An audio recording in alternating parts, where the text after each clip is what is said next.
Game on the line. Williams lofting one for a deuce. He caught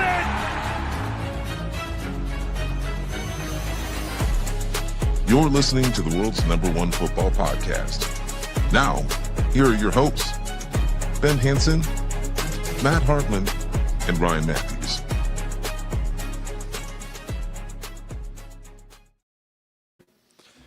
Hello, everybody, and welcome into the Pigskin Project. It's me, Matt. Here I am. I'm with Ben today. Talking ball. I don't know where this is going to go. I don't know how this is going to roll. But with it being the week before the Super Bowl, I don't think anybody has to do these. We don't have to force these Super Bowl theatrics on you, all right? So this is kind of the in-between. This is where we can kind of dabble into all the coaching news that has happened, because it's been 2 weeks since we've talked about coaching at all. Talk about some fake awards, because we did fake awards before the season. We got to do some fake awards after the season. And then we could talk Senior Bowl. But before we get into anything, Ben, how are you? I'm doing skippy. I mean, it's off topic a little bit. Great time to be a Hoosier because the national championship, and then we turn around and beat Purdue in basketball. And if Purdue doesn't have basketball, what do they have? So I had to bust out the natty, never daunt us national championship shirt, as one does. Wait, it says never daunt us? Yeah, never. It says never. You probably, never. No, it says doubt. It says doubt. Doubt us. Oh, it does say doubt. Yeah, it does. Never doubt us. I wish it said daunt us. Look at that. Never Learning how to read live. Yeah. Well, that's all right. But really, in terms of the NFL stuff, man, can the Eagles find an OC? Like, I'm getting sick of this. I need an offensive coordinator. Hire me. I applied. As it says. Yeah, I applied. Like, Matt applied. Just hire someone, please. Don't let Nick Sirianni run the offense. Well, have you heard the news that they haven't offered to anybody either? They've offered so anyone. Like they haven't even tried to get anybody. And then someone, I can't remember who it was, said that they're using this as like therapy counseling to like figure out their problems with the offense. That was a rumor. I don't know. That seemed ridiculous, but overall, yeah, I can't imagine how you've been sitting there, because they fired Petula pretty quickly after the loss, so they're coming up on 3 weeks here, right? Or 2 weeks. Oh no, did we lose Ben? We might have lost Ben, guys. 3 minutes in. Clap it up. All right, we're going to hide him. We're going to hide Ben. But what else? I've been great. I've been good. Missed last week, obviously, with the games that happened, the championship games. Hopefully Ben kept you up and ready for those games. Filibuster time. How do we get into this? How do we roll if it's just me? Talk about the games that just happened. Talk about the championship games. The Patriots beat the Broncos in a thriller, 10-7. A blizzard also occurred. I don't know. I thought Jared Stidham for the first, what was it? The first like quarter and a half was pretty good. Went for it on that fourth down. Everybody was really upset about the fourth down. Go for it call, which that's fine. You can like be upset that they go for it on that fourth down. But hey, Ben, I was talking games. Oh yeah. Well, okay. I not to cut you off, but I think I know exactly where you're at this point. I think it's easy for us to like hindsight bias this like you should have kicked the field goal, and in hindsight you should have kicked. It's one of the dumbest things I've ever seen. I'm gonna cut you off. It's one of the dumbest things I've ever seen, because 4th and 1 inside like the red zone, it's always a go for it. It's never not a go for it. Double negative. Yeah. And a lot of people were justifying it as, well, you have a backup quarterback, so you need more points. Yes, exactly. That's why you go for it, because you're in the red zone. And you only have, because you have a backup quarterback, you are quantifying that we are going to have less red zone possessions. So those less red zone possessions have to be more efficient, ending in touchdowns. I just think Milton Williams made a hell of a play, and we need to say that. But I don't think it was a bad. It's because the result ended up being we lost by 3. We lost by 3, and we had an opportunity to kick 3. That's how it goes every time. I'm pretty pro go for it. So everybody, I think I could be. What was it? When they kicked the field goal on that 4th and 5, and it got tipped, so maybe it would have gone in anyway. I was like, you should probably go for this because I didn't like kicking 45 yards in the snow. But that's like circumstance, not more so than like actually. If the conditions were different, I can understand kicking it. But overall, what was the meme where it's like I had y'all shook though? That was the Jared Stidham like throw to Mims down the field against corners. That was pretty funny. And then the Patriots didn't allow another point for like 55 minutes. So happens. The Patriots are back, everybody. How pumped up is everybody that the Patriots are back? I've seen that. I will say one of the things that grinds my gears about the Patriots specifically is everyone's like, Drake Mays beat the schedule allegations, and he just played 3 top 5 defenses.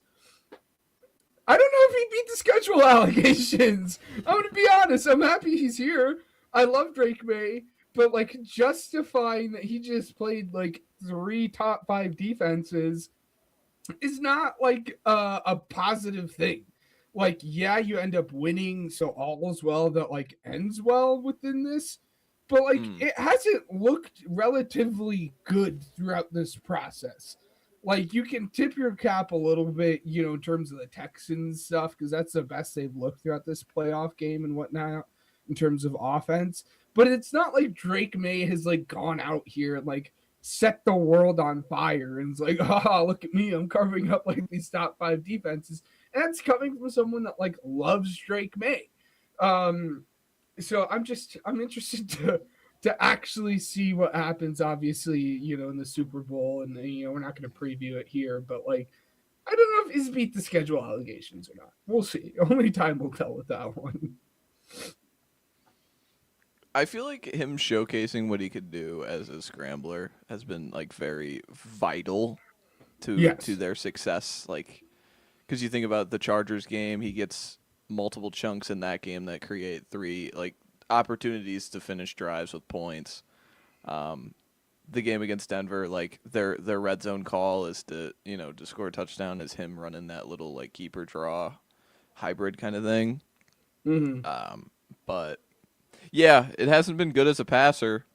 Hasn't been good, I think, and I don't really think you can make the excuse of like it's so easy to be like, well, this is just Sporting Cast showing its true fate. Like he missed quite a few throws against Denver in the first half. Like I remember vividly, there was one where, he just like dirts a dig. He just like dirted. Yes. It was like a 12-yard dig. Get back on track. It was like a 2nd and 10 or something. It was like get back on track play, and he just dirted it.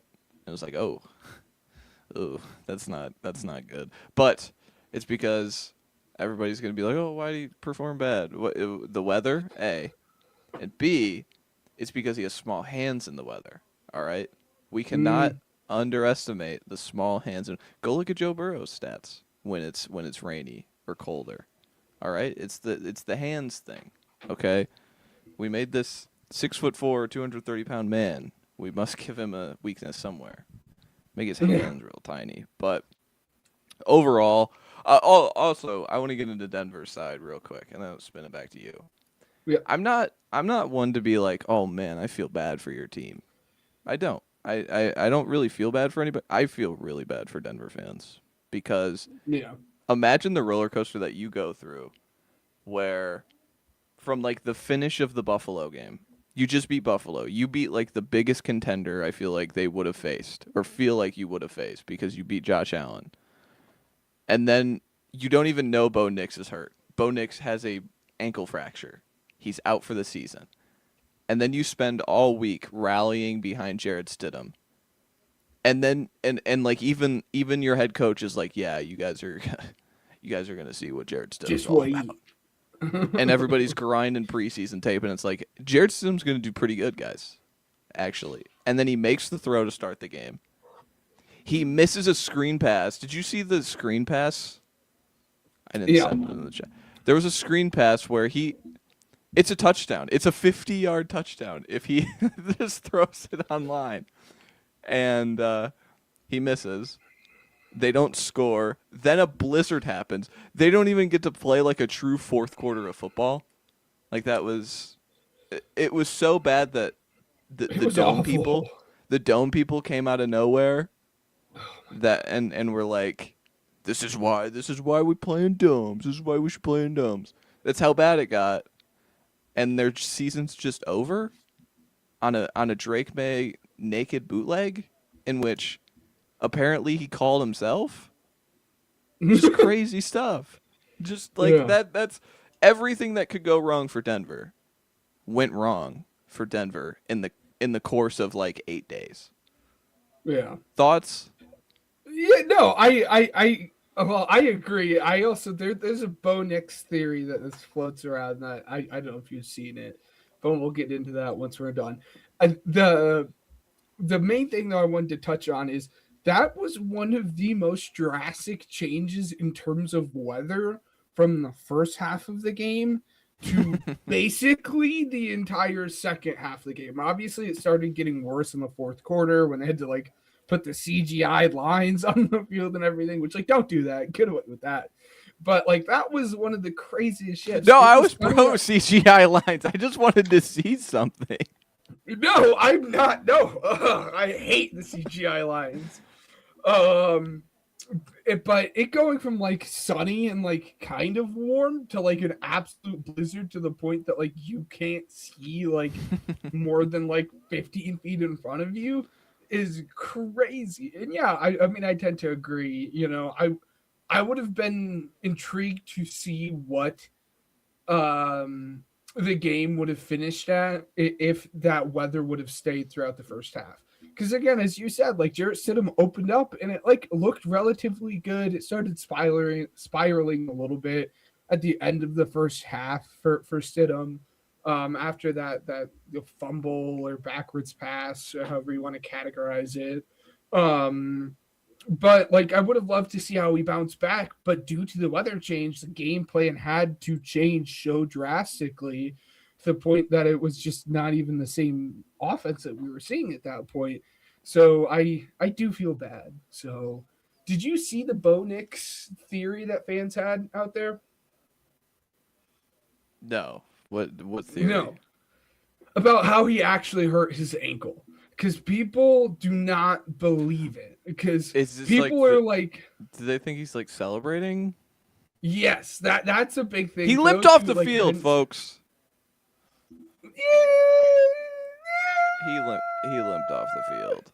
He was good enough to play the game, but I think you're right. I think he did earn it, but it's just fun to speculate that. But yeah, I do feel bad for the Broncos. It seems like when all was going right, the football gods had to spite them with that weather. So yeah, I just think it was lining up so well for Denver until it like truly didn't in a drastic way. Shout out some shout outs during the game. Shout out Mac Hollins. Yeah, He's corny. I'm not one to defend him. That flea flicker was awesome, dude. All right, it was awesome, and he was bringing energy. It was fun too to watch him. Like he would go into huddles and he'd just be jumping up and down, like just like bobbing around. So he was bringing good energy, positive vibes, and then the Denver punter, Crawshaw. He's a rookie. The MVP. He was their MVP. He had so many field flipping possessions, or punts, I guess you'd call it. But he was really, really good. Marcus Jones had 1 return out of 6 punts, and they had a net of like 50 yards. So again, Torrey Taylor, who? Just just perfect. kidding. Yeah, perfect stuff from. Yeah, he wasn't worth a 4th round pick. Oh no. Who would have thought that? A punter in the 4th round. The special teamers taking, early day 3 has a history of working out very well.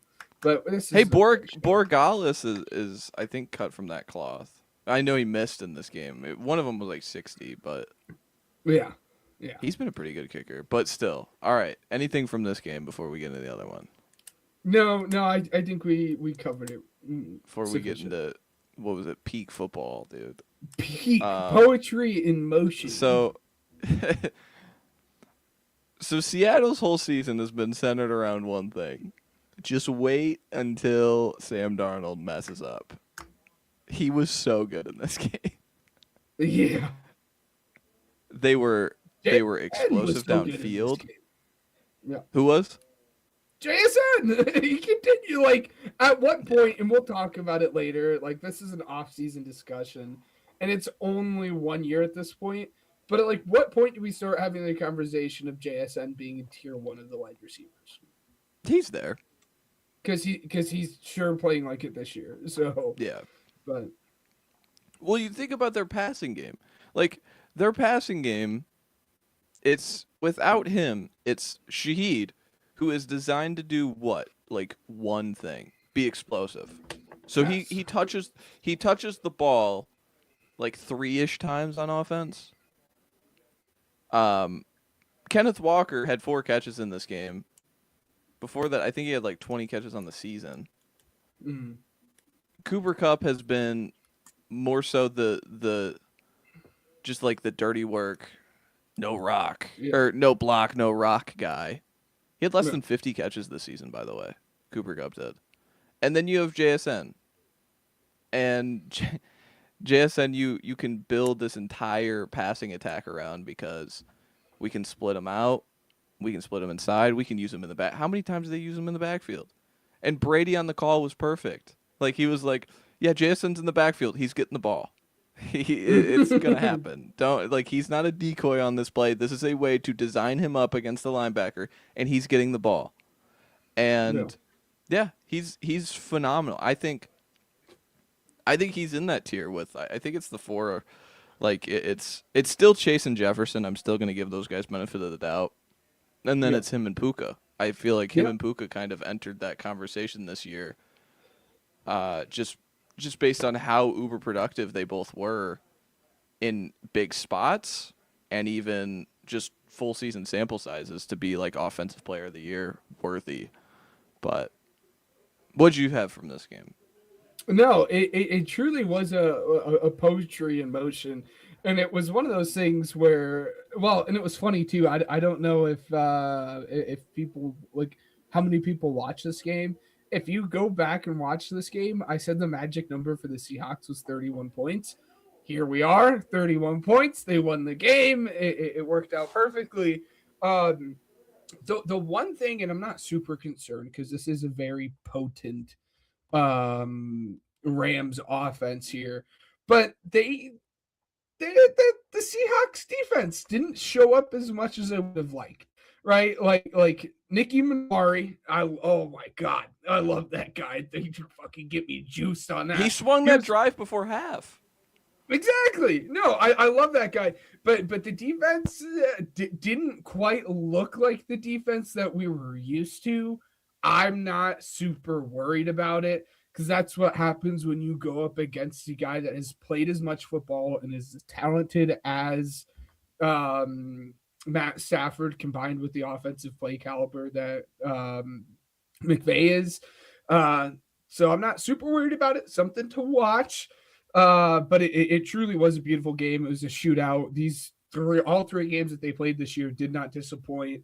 It was amazing. I'm interested to see next next week if the ground game can get going with Ken Walker, though. But again, I'll keep those points for next week. Yeah, I think the thing is like Stafford specifically. I think he's just because we talk about these like the McDonald system and Minner because they're built so similar through that like top down zone stuff. You need a quarterback that's literally built like Stafford, where he has the top 5 arm talent while Mhm. also being like uber ambitious to push the ball Yeah. downfield, if that makes sense. And so I think that those combos make it to where the Rams are the best matchup for Seattle offensively that Yeah. anybody can be. And even like remember they had a popped game against what was it? It was Tampa Bay. That's exactly Baker's style too. I'm just gonna rip Diggs for 3 hours. I'm gonna rip this play over the middle of the field, and hopefully it works sometimes.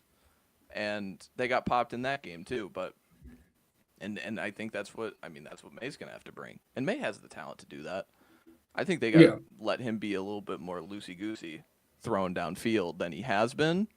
I think there's been so much drilling into him being like protect the football guy, which is fair. Mm. It's won them 3 games, but just specifically in that matchup. But back to this one, I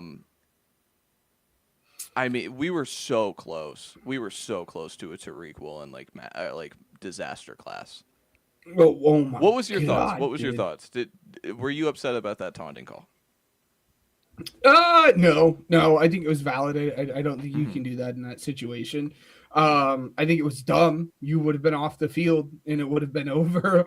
And then immediately the next play, obviously, you just get owned by Puka. Like, what are you going to do at that point? That could have obviously been, game swinging there. And for a moment there, it felt like it was. No, I think it was valid. You can't do that. And the NFL has made that widely known. They have, thrown taunting flags for far less this season, and you have to know that going into a game as big as this one was. Also, another like little nerd thing that you just pick up on. Did you notice that they what was it, the Rams? The Rams were just like, we're just gonna settle for the touchback every time. Like every time. What was it? Shaheed, I think Shaheed had like 1 touch, 1 kick return, and even on like even punts too. I didn't see him ever like get in space on punt returns if he did at all. So again, that being something that I was interested to see, because of course he has the play that swings the Thursday night game in their favor with his punt returning. So I thought that was interesting, where it's like, we'll just settle. We'll just put him at the 35 every time. We're just not going to deal with this guy popping one all the way. It's the Devin Hester, or if we want to make the Seattle connection, the Percy Harvin treatment, and just like, do not let this guy get the football, because it has not worked out well when he has. So honestly, I think it's probably smart with how explosive he's been, especially down the season on those, kick and punt returns. Really quickly on the Ram side of it, a lot of discourse on social media about Jared Verse and this guy possibly sucking. I will be the first one to say I don't think he does suck, but people are like, there were a lot of Rams fans that were like up in arms. They're like, what does this guy even do? He has 7.5 sacks this year. He had 4.5 sacks last year. Like, did we overhype Jared Verse as like a guy going into year 2? And there were a lot of, again, Rams and non-Rams fans saying that because of the little impact that he had in this game.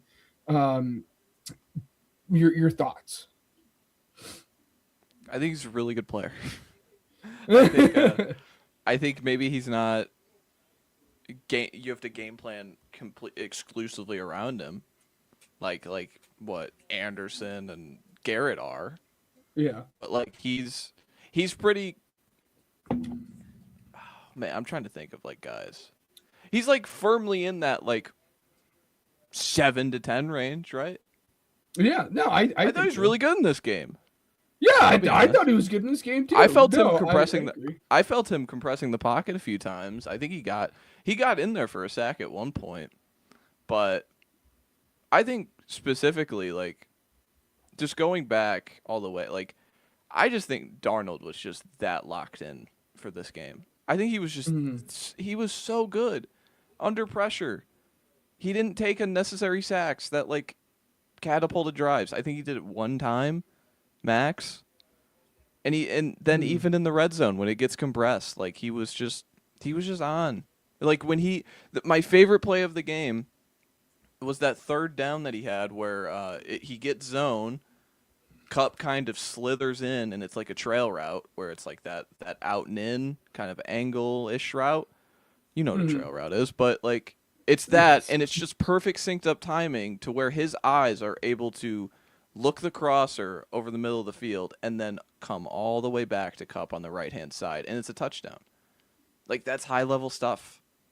And I thought, again, like we said, is Darnold going to screw up? He has the oblique injury. He barely throws the ball against the Niners. Is he really healthy? Was just the entire thing going into the game. And if you told me Matt Stafford's going to throw for, he took one sack, threw for over 370 yards, didn't turn the ball over, I would have said, oh, how good was Darnold? He would have to play perfect to win that game, huh? And he did. And he did.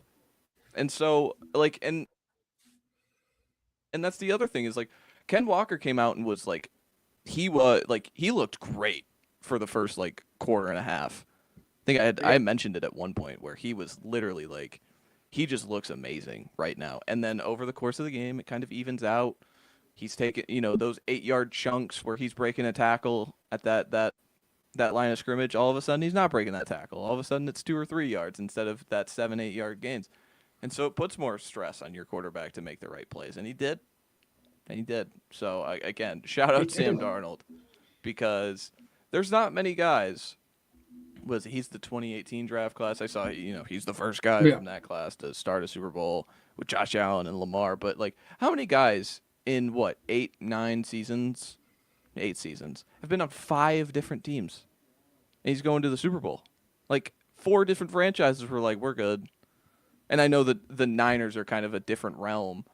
But, like, even for him to be like, after team 2, after the Panthers experience, he's like, I got to go learn how to be a quarterback again. I'm going to go be a backup to Purdy. Like, it's just crazy, look in the mirror stuff for him. And now he's playing in the Super Bowl 2 years later. I mean, that's pretty impressive for that guy. But no, I mean, it truly is a Cinderella story for him. Again, you don't see it often. It's funny because we're coming off the backs of a quarterback who just did that with Seattle, obviously not to the same level that Sam Darnold was doing it at, but like this is one of those things that you don't see often. And the fact that he is, again, like taking the moment and running with it is impressive, because even coming off of last year where he was amazing in the postseason or in the regular season, flopped in the postseason, people were like, okay, like, is this what Sam Darnold is now? And to see him take even that further leap from the Vikings year now to this year under Clint Kubiak, it's just special, man. It's special. yeah, do you have anything else on this game? No, I feel like it'd be remiss if we didn't mention Puka's performance. He was incredible. Great. I know there's a lot of haters out there for Puka. He can't beat man coverage. Statistically, he was one of the best receivers against man coverage this year, but the eye test is not perfect. No. When they threw that ball going at Tariq, I loved that play, because that's one of those moments that's like, again, that's just bigger than any scheme, analytics, whatever. It's that guy's emotional. Throw at him. That guy cannot cover Puka Nacua. Throw at him. And they made that play happen. The fumble, I mean, the Xavier Smith fumble, where it's just like, that's just a kid making a mistake. And they immediately pulled him for Kyron Williams, which I was not surprised about. Because I was interested, because Whittington went off with an injury. I'm like, who's he going to put back there? And they, Kyron Williams. Yeah, he returned punts his rookie year. I remember that now. Yeah. And but that was right just after bad, that, you can't move backwards. Like, and again, as you said, I mean, you're so worried about making the wrong play. I think that is just what it is in that spot. You're so worried you're going to make the wrong play. and that's what happens. And then like a 5-minute like real time sequence, we get a Jake Bobo touchdown, which is a tendency breaker where Jake Bobo, when he's on the field in the red zone, they run the ball over 80% of the time. That was a stat I saw after the game. So that's a tendency breaker. Jake Bobo touchdown. It feels like we go to commercial and it's like, oh, it feels like that's the shot. And then Stafford comes out of the out of that little break and makes like 3 ridiculous throws. The one to Parkinson where he layers it over 2 people. And then he has the Devontae one-on-one beater and then the touchdown to Devontae. And it was like, oh, if he's going to play like that, like they still got a chance. But no, this game delivered every bit of hype. How many times has a 3-game like series delivered like this? All 3 games came down. All 3 games were great. Because like if Puka gets out of bounds on that final play, I'm not saying they would have won the game, but Stafford would have gotten the throw off, and I feel like that would have been pretty cool to see happen. Yeah, No, just a phenomenal game. Seattle earned it, and also another thing, McVay really wanted to win that. There's just something warming in my heart when I see a guy like really wanting to win a game. I compared it to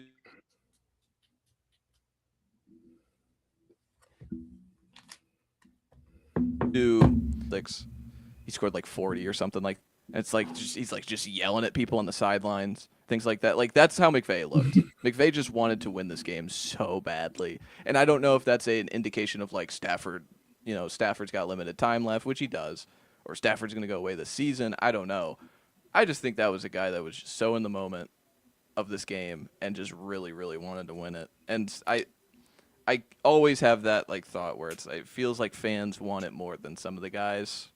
But in that moment, there was nobody on the field who wanted to win that game more than Sean McVay to me. You could see it on that 4th down. Like when they went for it there on the 4th down, like you could see how like fired up he was, in the moment. And then obviously when they didn't get it, like he was probably more livid than any fan possibly could at that point in the game. Yeah, I don't know why he didn't go for 2. He had 2 chances where they're down 11 and they score touchdowns both times. If they go for 2 on either one of them, again, you're thinking about the go for like, what's the downside? Well, the difference between 4 and 5 in football is not. It's still 1 possession. Even if they kick a field goal, it's still 8 points. So both of those times kicking, and it was also right after Puka had the touchdown. They kind of wave it off and they're like, we got to go to review. That was the perfect time to get like, all right, let's get our perfect play call for the 2-point conversion in. We got this little break. We know it's a touchdown because there was no doubt that was a touchdown to me. And they still kicked it. And then you think about we're on 4th and goal. You could have tied the game with Sam Darnold. Because that was another thing. Sam Darnold never held the ball outside of the opening possession.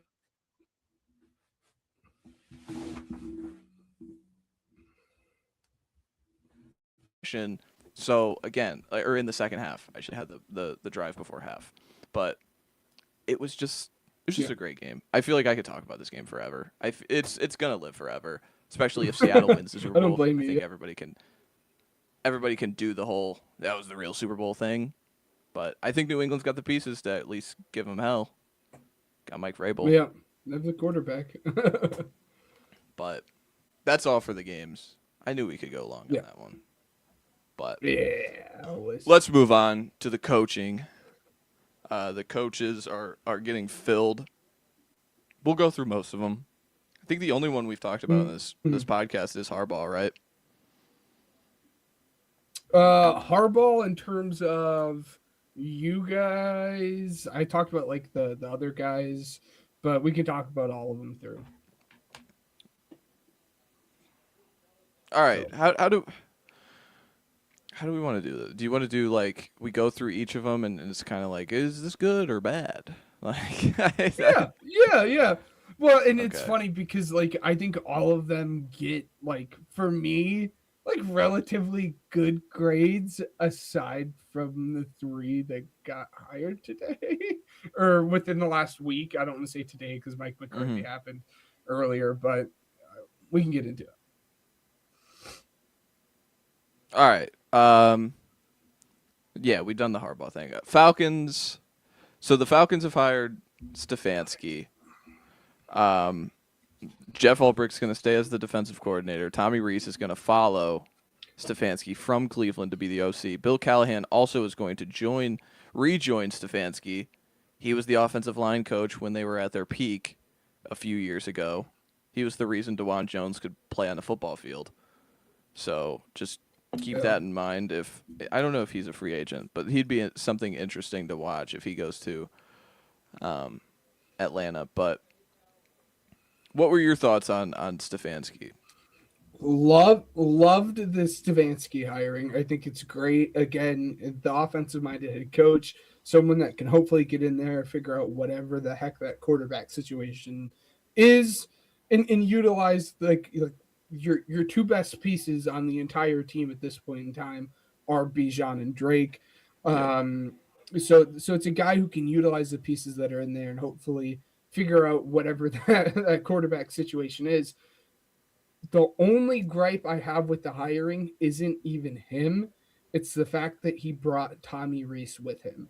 And I understand that like he will probably be the play caller and all of this and whatnot, but we've seen it. We've seen him in the past relinquish his play calling duties before. And like you go into this again under the assumption that he will be the play caller, but at any point in time if he relinquishes it, I hate it. I do not like Tommy Rees at all. I don't think he's done a good job anywhere. Even going back to Notre Dame, he wasn't good. So I just wasn't. I wasn't a fan of bringing him with you. It got stale near the end there with the Browns. You need to bring someone else in to breathe in new ideas, i.e., the Eagles situation, even. But him as a coach, I love it. Just don't like Tommy Rees. Yeah, I can see that. I get that.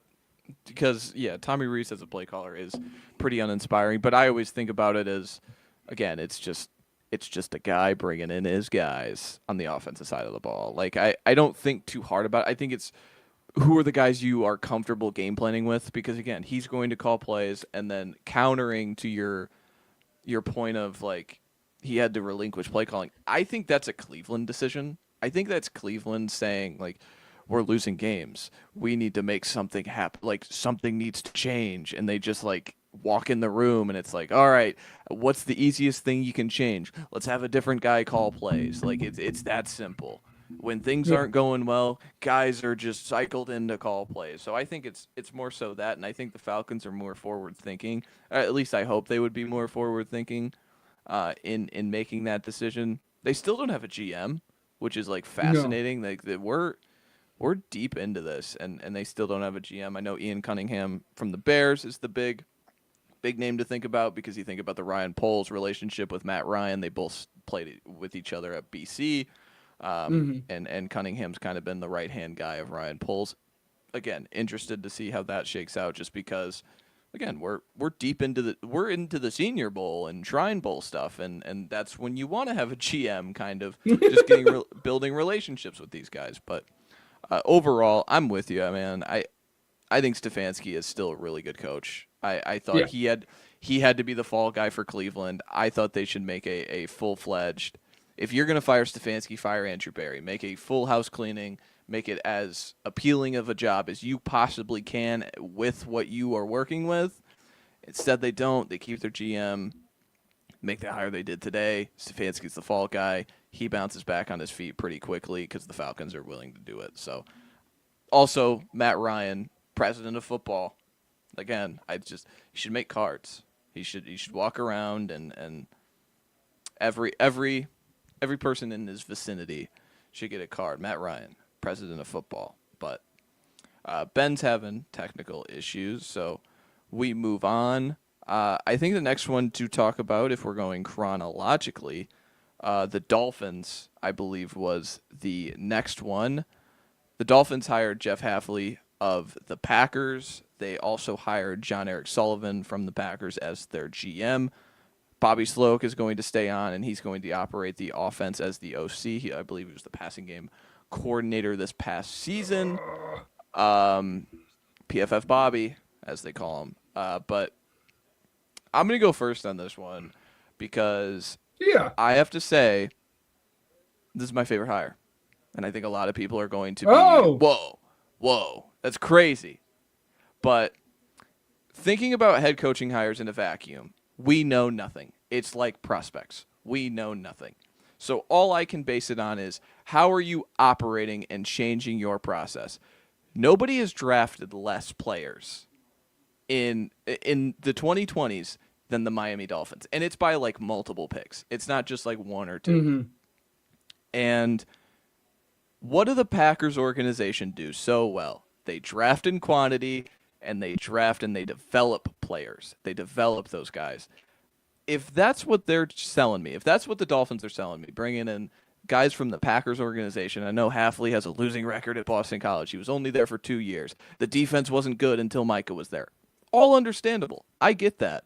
But you're coming in to set a base floor for the Dolphins. A team that has not won a playoff game since Dan Marino retired. Let that sink in. The bar is really low for the Dolphins, everybody. It's not Super Bowls. It's just being competent. Be competent in a division that is grasping at straws for competency. Like truly, like it's New England, and then it's everybody else, and even Josh Allen's in the division. So again, I know I saw a lot of like, if you're basing the Dolphins hire on Halfley's defenses have been bad, he's not a great play caller. I get that. That's fine. Maybe he flames out in that way, but basing it on the way only I can of like, how are you actively changing what you did wrong with McDaniel, who I think is a really good coach and I wouldn't have fired? Okay, we're going to go in the draft and develop continuity strategy. I think that's the right strategy. And guess what? I would have said the same thing about the Jets a year ago. And that's been a disaster. This could be a disaster as well. But I like your process. And that's all I can base it on. No, I'm somewhere in between it, and I think you sold me a little bit there. But if we're talking about the process of it, I think it needs to stem from the GM, right? I mean, obviously the head coach has some power over that. But a lot of that process, especially when it comes to scouting and everything, obviously stems from the GM and even ownership, which, we don't have to get into the ownership aspect of the Dolphins there with Stephen Ross, but I do have my concerns, especially because of like, yeah, he may raise your floor a little bit, but then in 4 years or whatnot, he raised your floor, but this guy isn't able to get it done. Then what do you do, right? Then you're going through this whole process over again, maybe with a better roster at this point that might be appealing for another like top high end coach, sure, but at this point in time, the Jeff Halfley hire seems like a placeholder to me until they can figure out whatever is going on to then hire whatever the next guy's eventually going to be to hopefully get them to like peak of football. Whether or not they actually get there, who knows? It's the beauty of the sport, but this just seems like a placeholder hiring to me. And that's kind of where it rubs me a little bit the wrong way. I would like if I put grades on it, which I'm not a big fan of, you'd get like a B- is where I'd put it. Not blown away, but it's fine for what the Dolphins are at this point in time. Yeah, the other thing that was funny is they were blown away by his interview. The GM came from the Packers. Were you like stunned? But I mean, yeah. Again, that's just a way of gassing up your own guy. I do like that he kept continuity with Slowick. I've been critical of Slowick in the past. At least he KYPs, which is know your personnel. He operated with this team the past year. He knows what to look for. He has a relationship with Ewers if that's the direction you go. Obviously, I'm looking at it the same way as, again, this is if Denver a few years ago didn't get Sean Payton and didn't trade a draft pick to get Sean Payton, like, you're going to cut Tua. You're going to have a lot of money to pay to Tua in dead cap. You need someone to just stabilize the ship, get it on the right path. And like you said, maybe it is a placeholder thing. Maybe it is just let's get out of the red and maybe we could make a real deal hire in 2 years if we win 7 games in 2 years because we flame out so bad. But I just seeing it go on to a path that I believe in, which is the draft and develop, and then plucking continuity from good organizations. Like, I think the only organization that could have been better was the Ravens. If you did go and get Harbaugh and bring in his guy for GM, like, I think that's the only way this could have been better. But still, I'm bullish on it. I've seen a lot of anti Jeff Hafley, and again, like I said, Yeah. See, and this was a guy, like, his press conference was pretty cool to just see where he's come from, to see the lengths that he would go to be a head football coach in the NFL. So again, I think this is a guy who's really going to want it. Again, does that matter in the end if you're not good at this and you win 7 games in 2 years? No, but sold me in a press conference. Yep. Next, we get into the Titans. The biggest bold letters is not Matt Nagy. That was the biggest thing. They hire Robert Saleh to be the defensive coordinator. It's reported today Brian Daboll is going to be the offensive coordinator. There's been no defensive coordinator reported. Again, Jeff Ulbrich was his DC in New York. So again, it's going to be different this time around. It's not like the Kevin Stefanski, I'm bringing my guys back. Ulbrich is still with the Falcons. So again, still looking to see what that is, but Tennessee, what were your thoughts on Robert Saleh getting a second crack at this just 1 year later? 1 year later, no. Well, anything would have been better at this point. Going from Matt Nagy to where they're at now, it would have been like great hire because it's not Matt Nagy. But then you like actually swing into it. Like Robert Saleh is I don't want to say he's a good head coach because of, his history, but I really like what he brings to the table, especially on the defensive side of the football there, right? Like, so many people wrote off the Niners throughout the end of the season because of the injuries that they had. But, man, this guy knows how to motivate his players, whether it's offensively or defensively. Again, we will see because, the Jets can just, wreak havoc on someone's mental. But like this guy is just a motivator, and he's obviously very good, defensively scheming and everything. I think the best case scenario is this guy turns into Mike Mack, right? And it's worked out very well, obviously, for the Seahawks because they're now playing. Okay, well, I'm interested, but like it's a guy that can be very, very good on defense and can motivate the guys. I absolutely love it. Again, anything would have been better than Nagy, but then you put the cherry on top with it being him. I tend to be in the camp of just like throw everything out that was Jets related because the Jets are so bad. And everyone wants to be like, well, he had Sam Darnold there. Like, stop it. What do we do? Like, let's not do that, please. Well, he walked in the door and they had the second overall pick. Like, it was never going to be Sam Darnold's show. Exactly. And that's what like really makes me mad about that whole, talking point. But I absolutely love it. And again, I think this has the potential to be a Mike Mack level hiring there. But I'd love to hear the guy that comes to mind for you.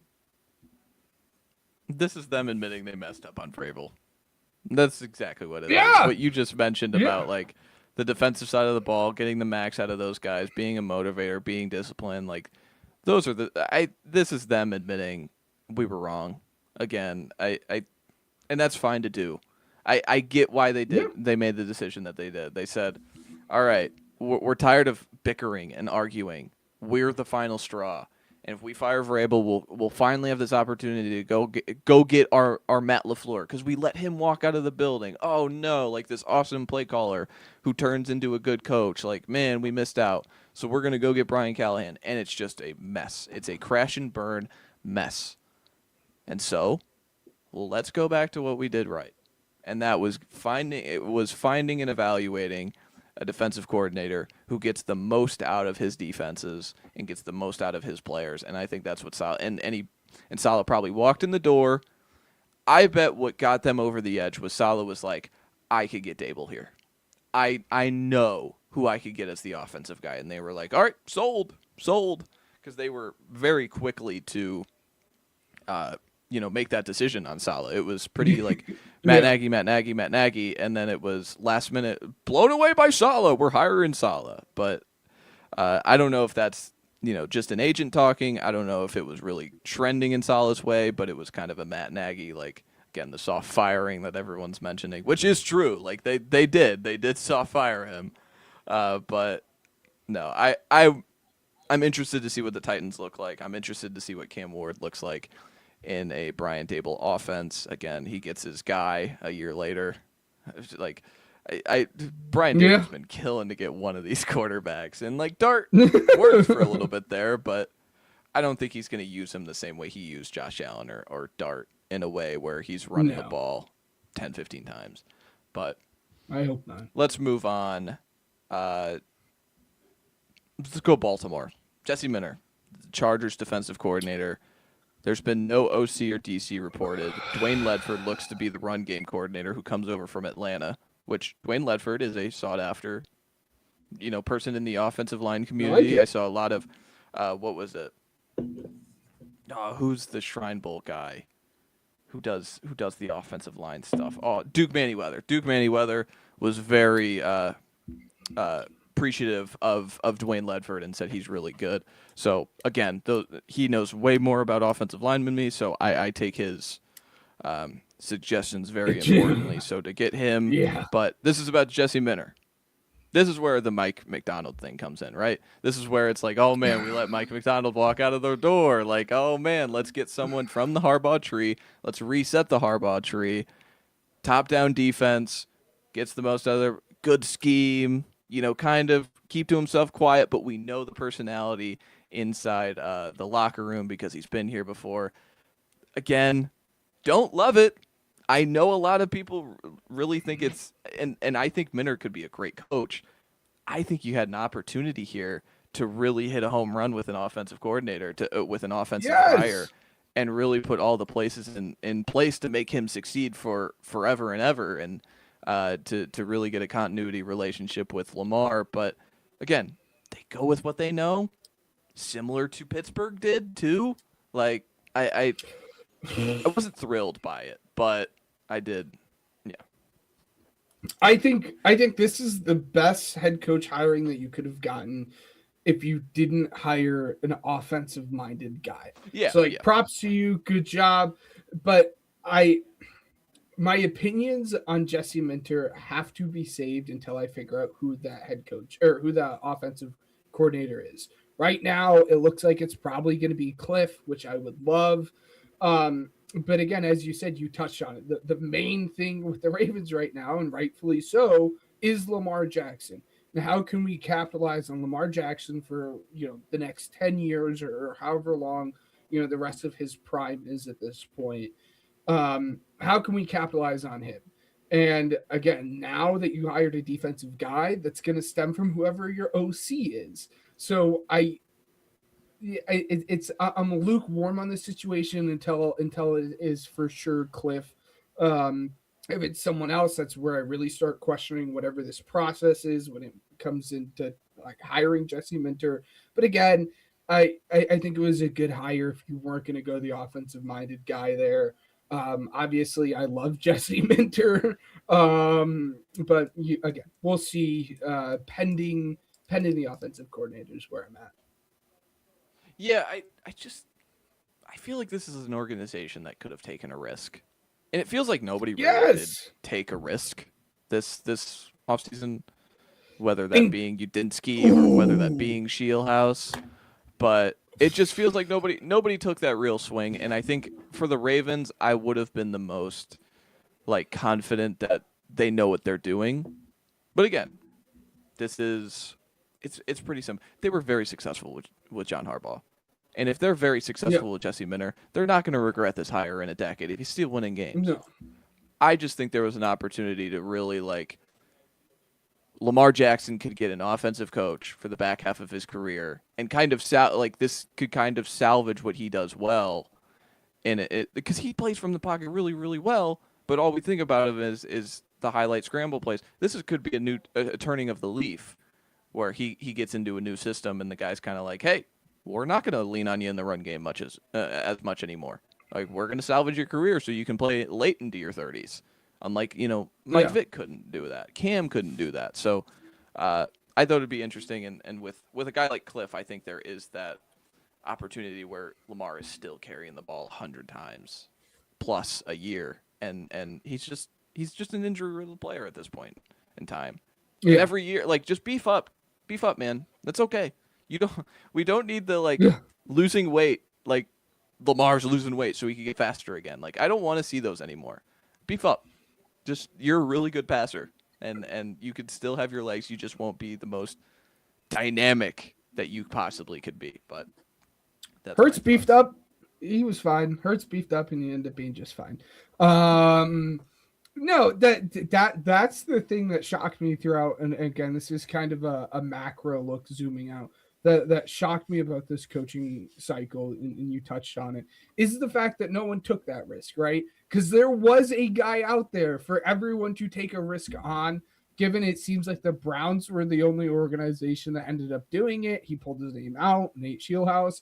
The fact that he did not end up getting a head coaching job to me is just outright shocking because of like how this McVay coaching tree is kind of like splintered off into this beautiful like tree. Yeah.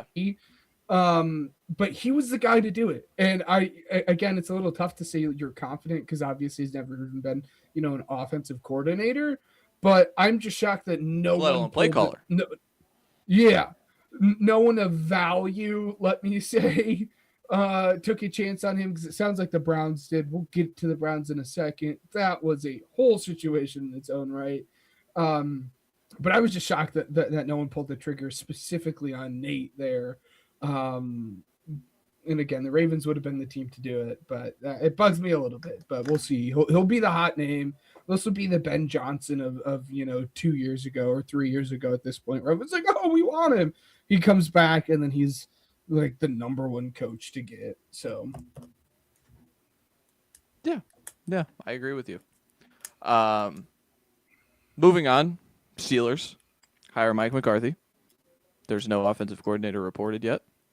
The defensive coordinator seems to be Patrick Graham. I'm not surprised by this. I think there's a lot and you're shaking your head. I understand why. This one pissed me off. There's not a lot of creativity. There's not a lot of inspiration behind this hire. Mike Tomlin walked away from them. They didn't tell Mike Tomlin to go away. This is a team perfect and an ownership perfectly content with still being what they are. And is that wrong? Is that right? I don't know.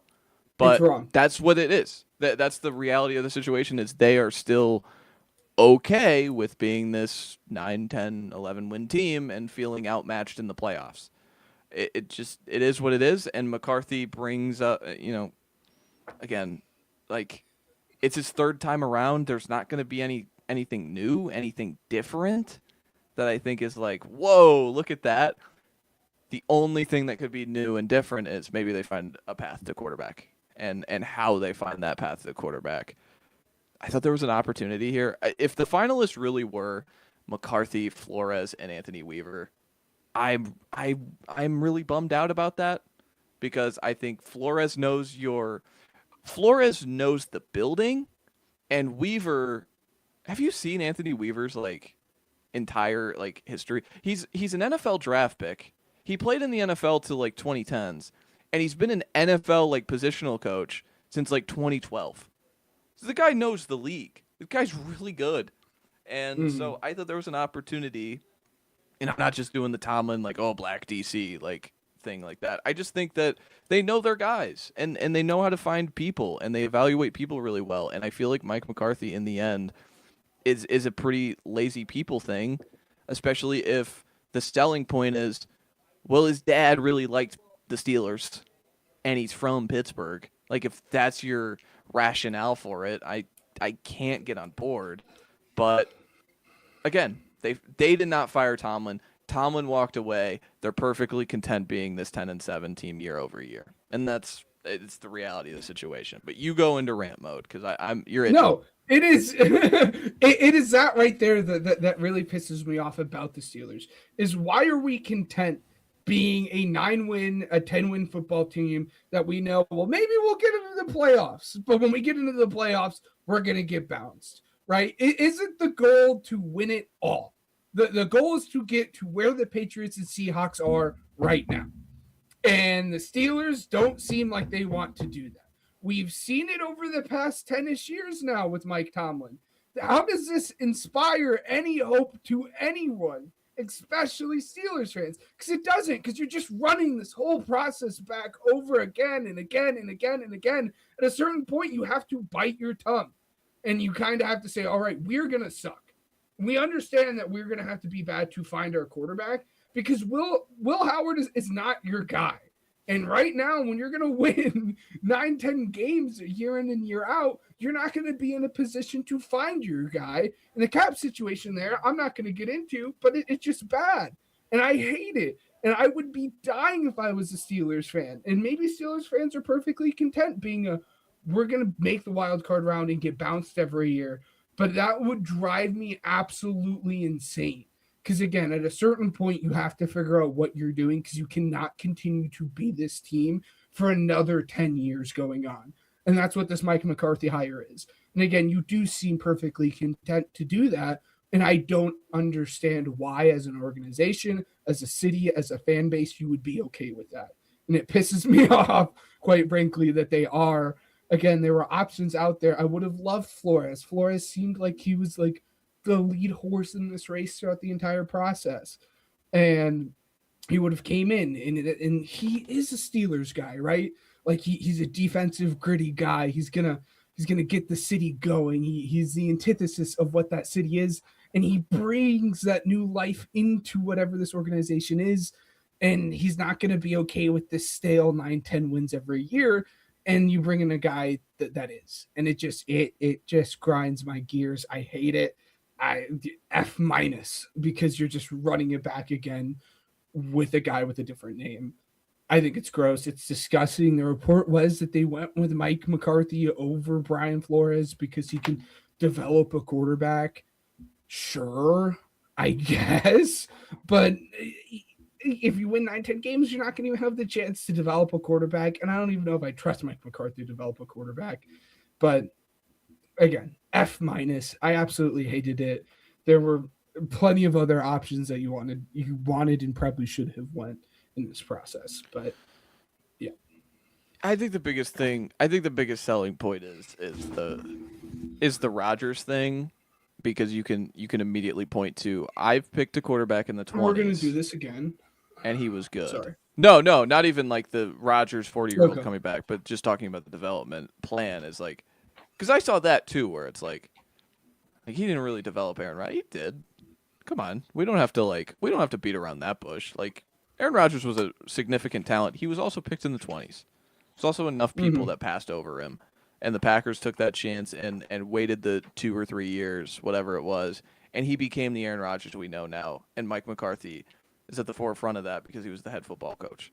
It's okay to say that, but yeah, I think that's the biggest thing pointing to it. Patrick Graham's a good defensive coordinator, so I think he had a plan on that side of the ball. He's going to do what he does on the offensive side of the ball. Again, he's going to run his West Coast stuff and be what he is. But it's rare to see a guy get 3 opportunities. And like, think about the franchises, like the Packers, the Cowboys, and now the Steelers. Those are 3 of the most, outside of New England, those are the 3 of the most impactful and prestigious programs in all of football. So again, interested to see how it works out, and interested to see what they hired a 60-year-old man. Like, I don't think there is this, like, are we going to get a decade out of Mike McCarthy? Are we going to get, what is this, 5 years? Is this a 5-year time plan and he's got a guy? Is that something that's in there? I don't know, but we'll figure it out together, right? We move on. We have 2 more. Joe Brady gets upgraded from offensive coordinator to head football coach for the Buffalo Bills. This tells me Josh Allen likes his guy. He likes Joe Brady. That's what it screams to me. Jim Leonard looks to be in the running for his defensive coordinator, not Sean McDermott. I know some people were really hoping for a Sean McDermott, reunion, I guess, after 2 weeks. But, yeah, Joe Brady, again, not inspiring, again, but neither was Brian Dable. So again, lesser of two evils to me. I would rather have the Joe Brady offense of what I've saw and seen for the last 3 years than the Brian Dable offense of a few years ago with Josh Allen. That's my personal preference. So again, lesser of two evils. I didn't have a huge problem with it. Again, limited creativity. I don't have trust in this ownership group having a vision like that, especially after what happened. But yeah, what are your thoughts on Joe Brady? Yeah, if this was any other team, I probably would have been like, oh, it's a B hiring. Like, it's all right. It's fine. Offensive guy. You pair him up with a quarterback and whatnot. But there was a I'm not a fan. Yeah, but there was a press conference there, right? Like 2 weeks ago, a week and a half ago, Brandon Beane in ownership basically just went out and dragged that entire coaching staff through the mud. And basically was like, this coaching staff is awful. They suck at their jobs. They're not good. They can't scout right. They can't develop right. And they spent like 30 minutes basically talking about how bad this coaching staff sucked, and then turn around and just promoted someone that was already on this coaching staff. It didn't make much sense to me, again, based off of that press conference. That they went out and hired Joe Brady. But again, it's a fine hiring. It's nothing that inspires me too much. But, unlike the Ravens, it seems like their quarterback, Josh Allen, was heavily involved in the process. And that's how we ended up here. So. Yeah, I didn't think too hard about this one. Again, I know it's like the allure of the press conference and things like that. And like our coaching staff made us pick Keon Coleman. They're idiots. Well, we're going to make the head of our offense, the new head coach. Oh, okay. That's interesting.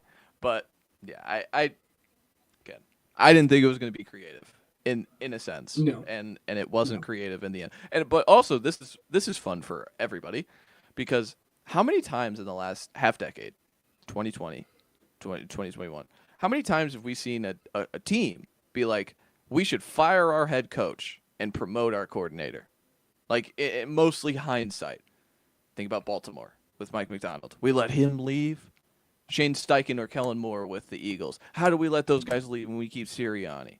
Todd Bowles stays. Liam Cohen walks. How do we let Dave Canales even, if you want to throw him in, but mostly Liam Cohen.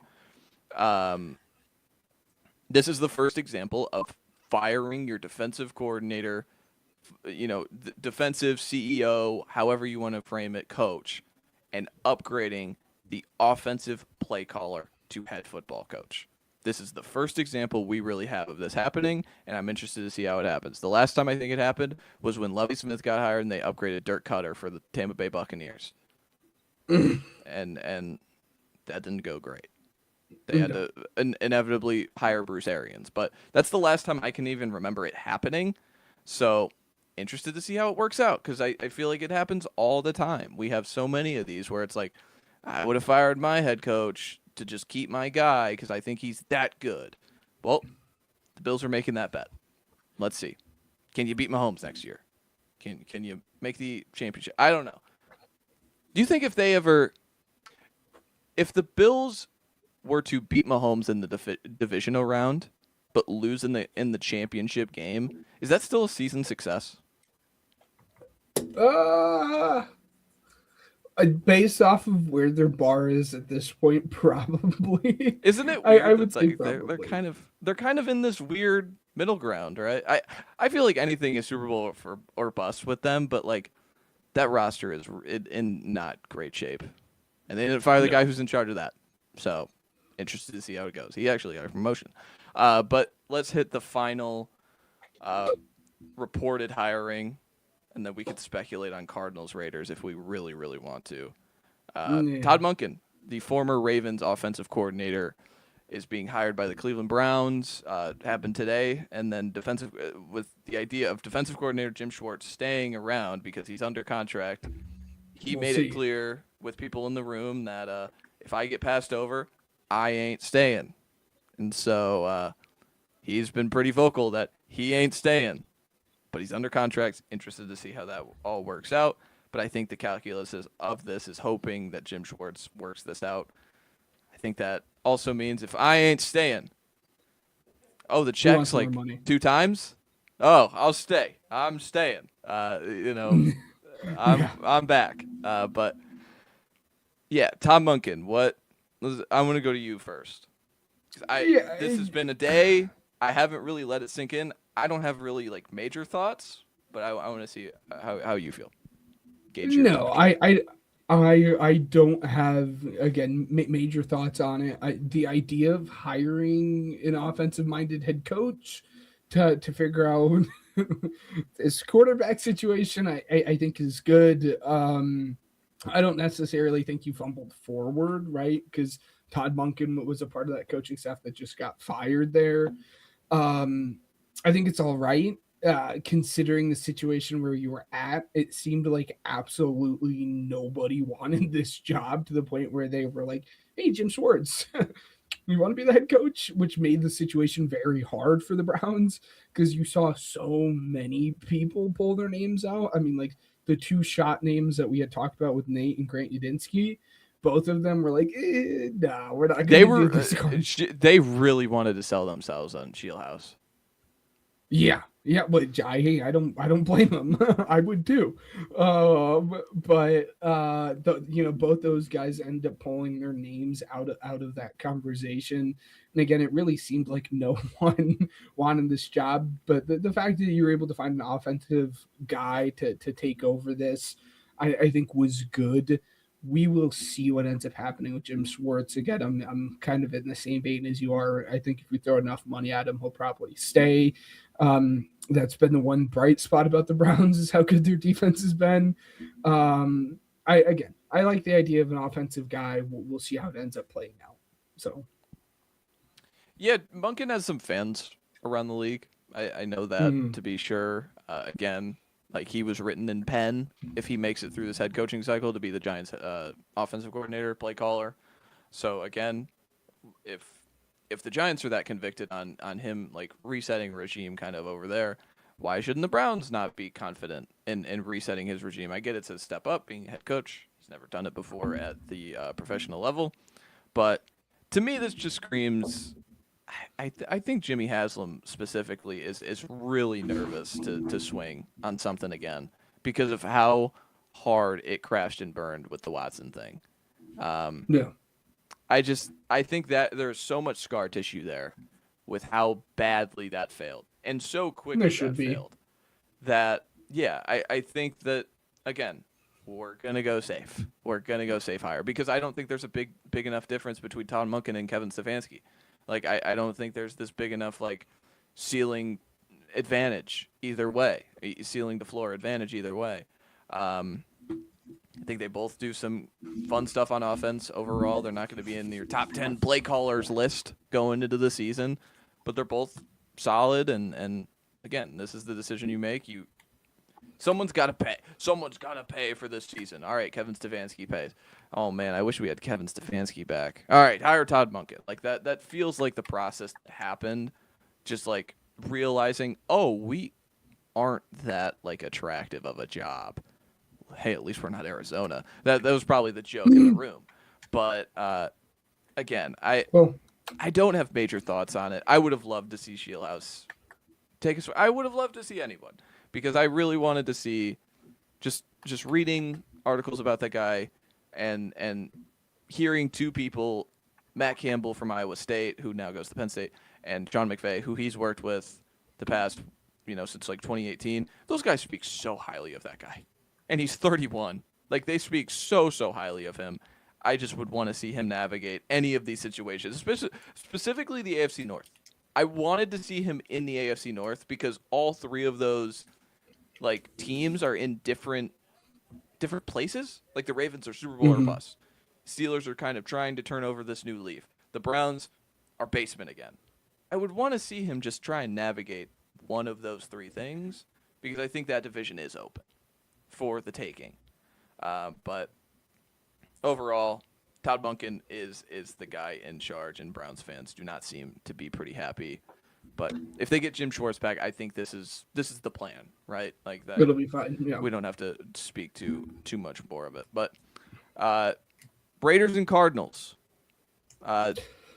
I'll start with the Raiders because I feel more convicted on it. I think it's going to be Clint Kubiak from the Seattle Seahawks, and they have to wait until the Super Bowl is about to happen or over. That's how the Saints were last year. The Saints were the last team to hire a coach, and it was Kellen Moore of the Philadelphia Eagles who won the Super Bowl. That's kind of where my head goes. If it is Clint Kubiak, again, offensive ties, pretty renowned system. Shanahan tree, McVay tree, however you say it, and they bring in a pretty Shanahan-y quarterback in Mendoza. I think Mendoza would work well in that system. I've compared him to Jared Goff with some wheels attached to him. So again, I think that could really work in the long term, and you grow a continuity relationship. So again, speculating that it's Clint Kubiak, Ben, what are your thoughts? No, I think it's probably Clint Kubiak. I mean, there was a report out that like he might come back for another season, but when you're giving the keys, right? But when you're giving keys to the situation, I know it's doom and gloom there, but I think the Raiders' job was one of the more slept on jobs, right? Because you do basically have Fernando Mendoza, you have Ashton Jeanty, you have Brock Bowers, you have Max Crosby.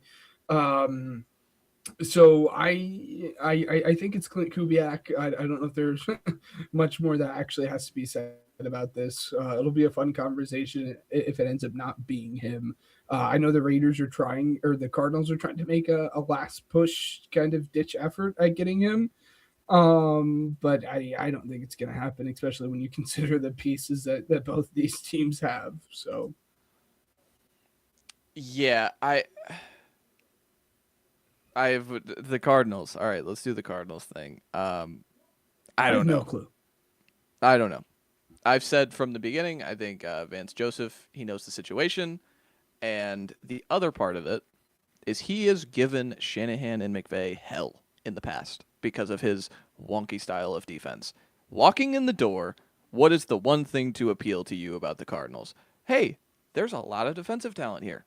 Budda Baker is still playing at a pretty good level. Garrett Williams is going to be healthy at nickel. Walter Nolan, that's a dude, man. I know he only played like however many games. That's a dude. I'm going to stand by that. You still have Josh Sweat. You still have guys on the back end. I think that's the one place I would go, and it seems they're going to go with Mike LaFleur, who is the offensive coordinator for the Rams. You're plucking from that tree. Again, you're in that division. You're kind of just trying to play catch-up in a sense, and you're taking – there's the risk. There's the gamble we keep talking about with Arizona. But this is the one team that I don't want to see a risk because, again, much like the Dolphins, I don't want to see a risk with either of these teams because I'm calculating in my head the dead money that they are going to take to just get rid of these quarterbacks is going to be enough that just really, really concerns you. And this roster is expensive as it is because they spent in the offseason. I don't know. I don't know if I can sell myself on a Shanahan guy here, even if I've been, I'm talking both sides of my mouth. Like, Matt, you want someone to take a risk, but it's not this team. Like, it's not this dude, no. It is what it is. I think that's where it is with me. What's your path to a quarterback? Again, if he's a great play caller and you get the quarterback, obviously, great hire. But where's the quarterback? Is it just falling from the ceiling? You have the number 3 overall pick, and they have no avenue at a quarterback. Interesting. Yeah. I have no clue where to begin with this team. I think I said it from the get-go that this was the worst job opening, and it seems to be the case here. Yeah. So you don't have a Pro Bowl at quarterback like Cleveland. Yeah, exactly. I don't know. I'll react whenever the hiring is made, but I'm not super plugged in on what's going on with the Chargers at this point in time. Sue me. So. All right. That is all for the head coaching cycle. Again, once the Raiders make a decision, Cardinals make a decision, we can have more nuanced discussion if we want to. But again, if they go the way that they're going, I don't think will need a much maligned discussion. But I do want to pick your brain about two coordinators, maybe three, depending. What are the Eagles doing? Where's your head at with the Eagles? Where are we going? See, the thing is Are you just anxious because you don't have a guy yet? No, I'm not anxious at all. You know, I honestly, I'm at a point where like, just get it done and over with. Just hire Matt Nagy, bite the bullet. No, I don't want it to be him, but at this point, that's who it is. Every guy that you would have wanted either dropped out or has gone somewhere else. Like I mean, my opinions, it's the exact opposite of yours on Bobby Slow. Like, I love the guy. I think he's fantastic. I think he wasn't set up for success, especially down the stretch, with his time in Houston. I would have loved Slowick. Obviously, that is not an option anymore. Nate was the guy I was really pounding the drum for, but it seems like he's staying with with the Rams now at this point. You could have went your more kind of veteran guys in terms of Todd Monken. He's a head coach now. So I don't know. The report now is that like if they're not able to get their guy, that it'll just be Nick Sirianni, which sucks. I hate that. Not a fan of that at all. But to be frank, on one hand, I'm sitting here scratching my head why it's taking this long when you have the talent that you do, and like this should be a super appealing job. But then on the other hand, you look at it like you're going to be the fall guy if this doesn't work out. Fans have made it very well known, like they egged Kevin Patullo's house. So like, on the flip side of the coin, there makes sense as to why it's taken so long. Pessimistic Eagles fan that you guys are used to, just get through the next year. Fire Nick Sirianni. I've made my opinions known on him. I don't know what the heck that guy does at this point in time, besides argue with fans and players. So just get through the new year and figure it out from there. But I'm ready for it to be Matt Nagy at this point in time. Yeah, I agree with you. I was asking about the anxiety level because once Brian Dable passed over it, who has a pre-existing relationship with Hurts and kind of feels like a guy who's ready to get right back in the head coaching circuit, passed on the Eagles, and he was linked to the Penn State job, like he's PA guy. Like for him to pass over it was really interesting to me because I thought that was the plan all along, was to be like, let's court Dable. He's done this at a high level. If we lose him again, it's fine because we just keep this championship window kind of turning. But yeah, for him to pick the Titans because he preferred Cam Ward is interesting. I think that's fascinating. Yeah. It's really a tale of two outcomes too when it comes to Eagles, right? Because you can either be like this really, really good guy in a matter of 2 to 3 years, you're going to be a head coach. 1 year, you could be a head coach, in Kellen Moore, Shane Steichen situation, or you could be Kevin Patullo and Brian Johnson and just crash and burn any momentum that you possibly could have had towards the head coaching direction there. And there's no middle ground, right? Especially under this recent Nick Sirianni regime, is like you're not going to be the OC for the Eagles for 5, 6, 7 years. Because you're either going to get fired because you're awful at your job, or you're going to really utilize whatever the supporting cast that you have around you and parlay that into a head coaching job. Yeah, I agree with you. The other ones I want to hit on, we'll stay Eagles real quick. The Cowboys hired Christian Parker, the Eagles defensive backs coach. I know that one was a big deal. Again, that one was rough. Comes over from the Broncos, goes to the Eagles, and you just think about the Eagles' defensive back success. I mean, that one. And also the Cowboys blocking Clayton Adams, which, again, I love that they did that. I don't care about that. Yeah. But, losing Christian Parker to being a defensive coordinator, good job, Cowboys, man. Good job, Cowboys. Great job, Cowboys. I have to toss up the positive bunny or rabbit to remind me to be positive throughout this situation. That one sucked. That one burned. Because I've been on a Christian Parker kick. Like, this dude Like, we all knew, Eagles fans knew, that he was not going to be here for a long time. We didn't think we were going to lose him as quickly as what we did, and it makes it 10 times worse that it was to that team of all teams, right? But in terms of him, I mean, the Cowboys got a great guy. Again, he can, at the bare minimum, develop, defensive back talent. And again, he comes from the Fangio defense, which there's not a whole lot of teams that run that anymore. So it'll be interesting to see if he's going to be running the Fangio or if he's going to kind of sprinkle in a little bit of his own stuff. I think it's a great hire by the Cowboys, but it breaks my soul as an Eagles fan to see him walk out the building. So, all right, last one. Just because the camera flips right back on. yeah. What? Again, it's awesome, right? But like, what is the pregame installment look like when Mike McDaniel and Jim Harbaugh are in the same room? Because that's all you can think about, right? Yeah. I don't know. Oh gosh, I don't know. That's great though. I mean, that's all you. Again, because that's the thing too is Mike's a good run scheme guy because he comes over. That was his primary job with San Francisco. I think there was a time in which I don't know. I'll have to find it, but I think he was he around? I don't know if he was around when. Remember when they popped the Packers huge in the playoffs? Yeah. With the Raheem Mostert game. I think no, he was.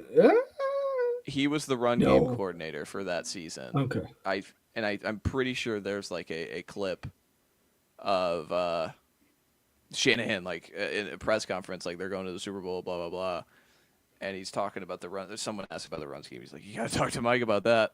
Like again, at his core, he's a good run scheme guy. At his core, Jim Harbaugh wants to run the damn ball. Interested to see how that works. Oh, by the way, we have an alien at quarterback, so who still is really good. Like, I still think he's really good. Yes, I think he's good. I think he's good.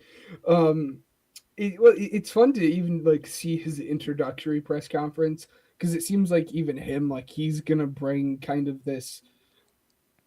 I don't want to say aura, but kind of uplifting spirits to this Chargers offense that a Chargers team as a whole that you probably didn't have because Jim is a very like hard-nosed guy. Like we're gonna beat you down. Like going from Greg Roman to McDaniel, like I feel like you just feel it. You just feel the creativity. Yes. Like, oh my god, this is awesome.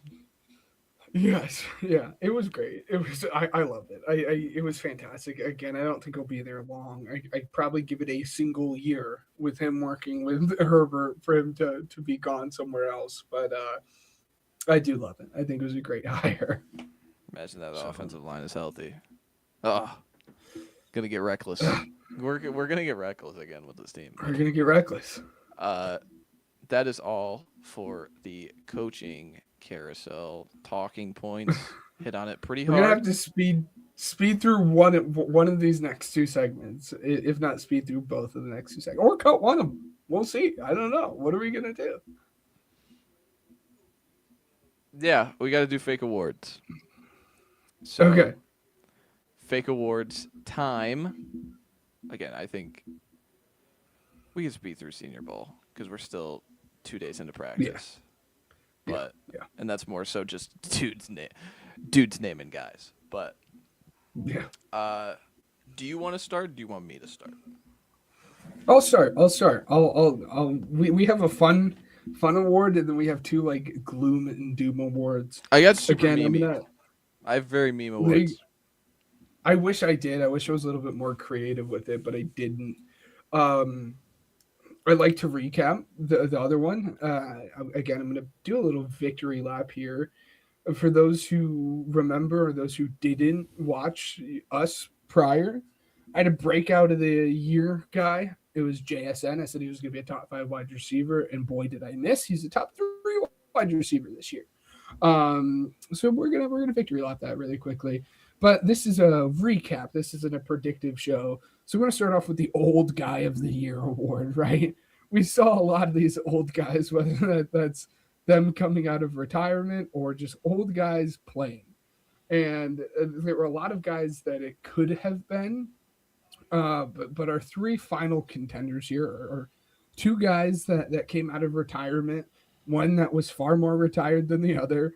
It's Philip Rivers, Brandon Graham, and then Aaron Rodgers. That guy's that guy's still kicking it, right? I ended up going with Philip Rivers for the Old Guy of the Year award simply because he came out of retirement 4 years later, and like that was fun. Like that little 2 game stretch with Philip Rivers, where like Colts fans and the national media were like, could they? Could this actually be something? It was awesome, and to see him like kind of like push the ball with like no velocity but still make it work. He had no, like his physical traits are awful, but they're at the bare minimum. But his mental traits were maxed out. Which a side note, really quickly, Philip Rivers being a finalist for the Bills job, that had me cracking up. But Philip Rivers ends up winning this because it was so much fun to see a guy that hasn't played in 4 years, and like he was very honest about it. Like, I'm not in shape. I should probably not be playing football right now, but here I am. That's how he ends up winning this award. I have three, by the way. I don't know how many you have, but that's my first award. Yep, I like it. Yeah, he's Old Guy of the Year, Unk of the Year, whatever you want to call it. Again, like I can't get over the resetting his own Hall of Fame clock Yeah. for the 3 games that we got. I'll never forget. He was this close. He was this close to beating like Super Bowl finalist, the Seattle Seahawks on their own home field. Yes. He was so Yeah. close, but not quite. Our first award, the Penetrator of the Year award. Don't laugh. We're talking about interior defensive lineman penetrators. Jalen Redmond of the Minnesota Vikings. Clap, clap, clap. Because truly, Jalen Redmond was supposed to be this depth piece that was signed on after the Minnesota Vikings made massive decisions to sign Javon Hargrave and John Allen for huge contracts. Huge contracts. Jalen Redmond is an afterthought. Jalen Redmond, according to PFF, is one of 5 interior defensive linemen to have 35-plus run stops, which is he is the sole creator of a rush that is 0 or negative yards. That is what a run stop is. 35-plus pressures and 5-plus sacks in the regular season. Those 4 other defensive linemen, Derek Brown, Jeffrey Simmons, Byron Murphy, and Leonard Williams. He is in that conversation of those guys. And oh, by the way, he also had over like almost 800 snaps this year. He had 200-plus snaps at nose, 3-tech, and over the tackle. So again, like the flexibility that he presented for the Brian Flores defense. This is a guy that I literally came out of nowhere.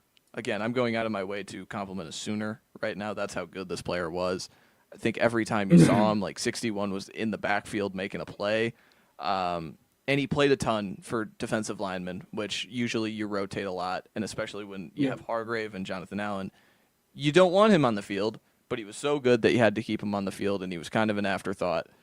Barely makes the roster, and he becomes probably the most impactful defensive player outside of Jonathan Grenard. So shout out to Jalen Redmond for winning the Penetrator of the Year award. There you go. I love it. Oh my gosh, he was really a treat to watch. Again, it really did feel like every single time we watched a Viking game, like, oh, there he is making another play. Yep.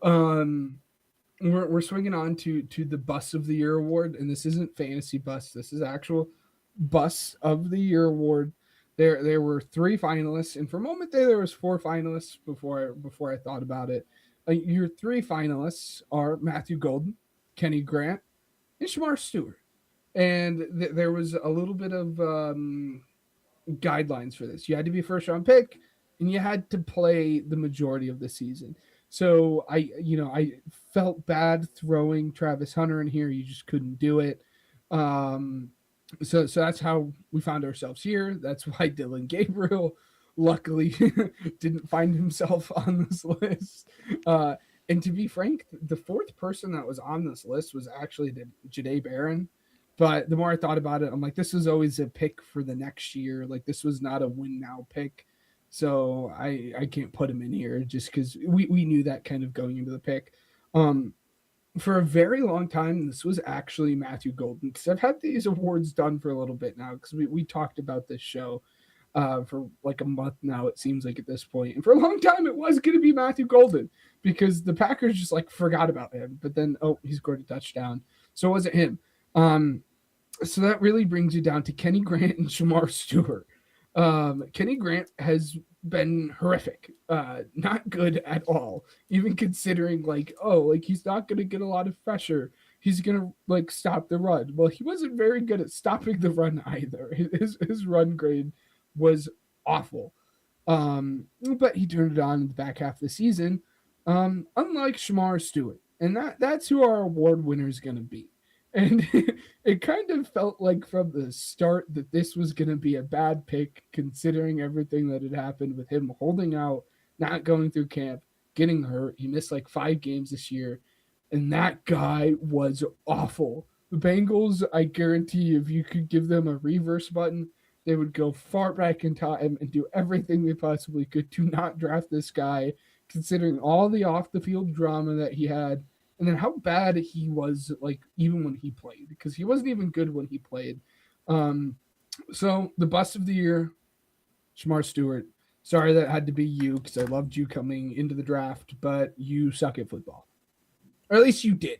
This year, you sucked at football. This year, you sucked at football. Valid. Yeah, he was not a good player. He was a poor player.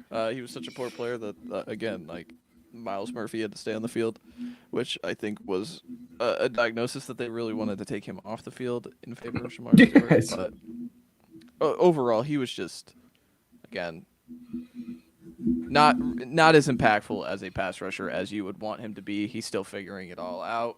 Still going to make excuses for a guy that I liked in the draft process. But, like you said, not a great season from Mr. Shamar Stewart. I'm going to go opposite because you went doom and gloom. I'm going to go with the holy is he actually good award. I'm not going to curse. Demonetization. This one was runaway. Malik Willis. Oh my goodness. Yeah. Is Malik Willis actually this good? Because I have stats to prove it. He had 47 total dropbacks this year, which, no, it is not a lot. I know. He had an 85 completion percentage, 422 yards passing, 3 touchdowns, no interceptions, 10.0 air yards per attempt. So again, on his 35 attempts, 10 yards per per attempt. And you think about MVP guys this year, both Stafford and Drake May had 9.1 in that stat. So again, it's a positive correlation stat to your production and what you're doing as a passer. And the ground, 22 carries, 123 yards, 2 touchdowns. He had 2 fumbles, obviously has the fumble against Chicago in Soldier Field in that late regular season game that kind of clouds over his rushing ability. He had 7 explosive carries, which is 10+ yard carries. Again, just what he was creating as a scrambler and even as this option, this keeper in comparison to Jordan Love in that category. And then you get into his EPA per dropback per NFL Pro was 0.69. Again, for reference, Drake May had a 0.25 this year. Stafford had a 0.20 this year.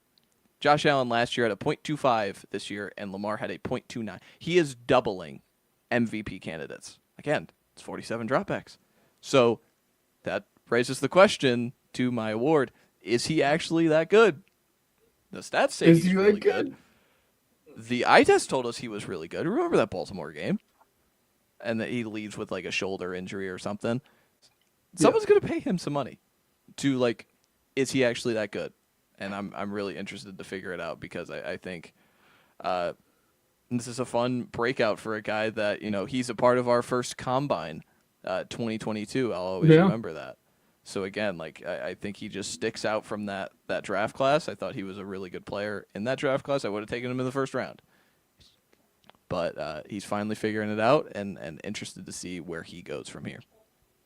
Yeah, that's the big thing I think, pending over him is like what ends up happening with this guy, because someone's gonna take a chance on him. I hope it is the Dolphins, but we will see. And we're gonna stick with the doom and gloom here for my final award. Again, if you guys can't tell, I made the majority of these awards during the downfall of the Philadelphia Eagles. So that's how we found ourselves here. And the award goes to, does this guy suck now? So kind of the reverse opposite of what you said here, right? Okay, good. So guys that had expectation going into the year and drastically underperformed. One has an asterisk next to his name because he didn't ever play football, but he still had the expectation for it. Our three finalists are Brian Thomas, Lamar Jackson, and JJ McCarthy. Again, there has to be an asterisk to the JJ McCarthy award because he didn't play. And this was almost like I was teetering really back and forth between Lamar Jackson and JJ McCarthy here. Not that I actually think Lamar Jackson sucks, but this season was awful for him considering coming off of a MVP runner-up season. But it's who else would it be? It's JJ McCarthy. He was the meme of the football season to like the point when like your quarterback was bad. He became 9. Like that's how bad this was. Yep. I'm really interested to see what ends up happening down the road with the Minnesota Vikings quarterback situation. Because I don't think you could probably run it back with JJ McCarthy at this point in time. And I hate writing off a guy like this early, especially a guy that was hurt. But man, he was bad. He was bad at football. So JJ McCarthy with the Disappointment of the Year award. Again, KOC is like the poster child of like, yes. Don't give up on quarterbacks. Organizations fail quarterbacks. Don't give up. Don't give up. After one season, I'm interested to see how their offseason goes. Because that might be a man that has to give up. After one season, it was that bad. He's made Nick Mullins look good. He's made the Pasternaut and Josh Dobbs look good. But yet he wasn't able to make JJ McCarthy look good. And I think that's more of an antithesis on JJ McCarthy than it is KOC. Yeah, I'm interested to see how it goes. Again, If we do this all over again, I hope it's Rodgers. I hope we complete the Brett Favre arc. Because that would mean the Saints are playing in the NFC Championship game if we have to, go full circle for it. But yeah. No, again, to see because I remember I had Bo ranked higher than JJ, and Sean Payton got up on his podium and said, "I wanted Bo the whole time. JJ sucks," and for that to feel vindicated, where they win 14 games this year, and the Vikings won 14 games last year with Sam Darnold, told him to go away in favor of JJ McCarthy. They still finished with 9 wins, even if they were that terrible, on offense. That lifeless, but hey, maybe he figures it out. Hopefully he does. We root for everybody here. Yeah. He's no Pro Bowler like Shedeur Sanders. He's no Pro Bowler. But next we get into. Do you have any more? No. Those were my 3. I have one more in-depth one, and then I have a ton of just meme. Just talk. But the final one, the Biggest Loser award presented by NBC's The Biggest Loser. Remember that show where it's just trainers yelling at people to make them lose weight? It was on for 12 seasons. Think about that. The Biggest Loser in the NFL is former Bills head coach Sean McDermott. And here's why. Because he has all the past experiences of losing in the playoffs to Mahomes. So he's already pissing off the fan base. Then he loses in Denver when the whole conference feels wide open and everybody's like, oh, it feels like they missed their shot. They missed their shot. They missed their shot so bad, the owner fires him and then reveals in front of everybody and said, I made this decision because he lost to Denver. What about the Mahomes losses? Nope, don't care. What about that year where they blew it against Cincinnati? Don't care. It's because of this one loss in a game where we had a controversial catch, no catch, interception, blah, blah, blah. We lost because of him. He's fired. Then his former offensive coordinator gets upgraded to full-time head coach within 2 weeks. Within 2 weeks of him being fired. He also wanted to draft Keon Coleman, allegedly. I put allegedly in there because there's a clip on the Bills' YouTube of Brandon Beane being really pumped that Keon Coleman ran a 4.57 40. Smacking on some potato chips as he does it. Allegedly, he wanted to draft Keon Coleman. And then finally, he's unemployed. I've been there. I know what it feels like. You feel like a loser when you're unemployed. So keep listening. Keep listening, unemployed people. But I think Sean McDermott, Sean McDermott truly was the biggest loser of the offseason. And he doesn't have he's a good coach. That's the thing that I just I can't get over. He's really good at this. He just can't beat the Chiefs. He keeps losing in the Final Four of the AFC. Oh no. Oh darn. But yeah, Sean McDermott won the biggest loser of the year, presented by NBC's The Biggest Loser. Then we'll move on because we'll finish out. Should I do? No, we got to save that one. The Breakout Year Award, but next year, presented by Netflix. Because I realize Netflix is doing a video podcast. We have a video podcast, Netflix. So just saying. Hit our line. We can do this for you. I have Cam Coleman, University of Texas wide receiver. He's going to break out next season. I was watching Cam Coleman tape this week. He's so good, dude. He's so good. And so again, good. He's going to break out next year. I think he's worth every penny, but this was just me sneaking away. I was really hoping you were going to say J.J. McCarthy. I was really hoping you were going to say J.J. No. Cam Coleman, University of Texas. Learn the name, everybody. Agree. Again, this is we're mixing the pros and the collegians here. We do it all here. But Cam Coleman was my breakout year. Here, how I have it typed: breakout of the year award, but next year. So that's what it is. Breakout of the year, but next year. And then finally, the O.J. Simpson Memorial Running Back of the Year award presented by Hertz Rental, because he has that commercial in the airport where he's running for Hertz Rental in the 70s. The qualifications for the O.J. Simpson Memorial Running Back of the Year award presented by Hertz Rental. It goes to the best running back on a Super Bowl roster who wears number 32. So you're thinking to yourself, okay, who is on a Super Bowl roster and wears number 32? Our winner is Velus Jones Jr. Velus Jones Jr. He is the winner of the O.J. Simpson Memorial Running Back of the Year award presented by Hertz Rental because of what he is able to do on and off the field in comparison to any other running back who wears number 32 on a Super Bowl roster. He is impacting winning. So we, of course, have to admire that, such as O.J. Simpson impacted both on and off the field. So, Velus Jones, shout out to you. You win the O.J. Simpson Memorial Running Back of the Year award presented by Hertz Rental. So, those are all my awards. No, that was fantastic. Did you like that? Did you like my award? So glad. Oh, your awards were fantastic. I think they were fantastic. I love that you were able to sneak in a jab there at the end.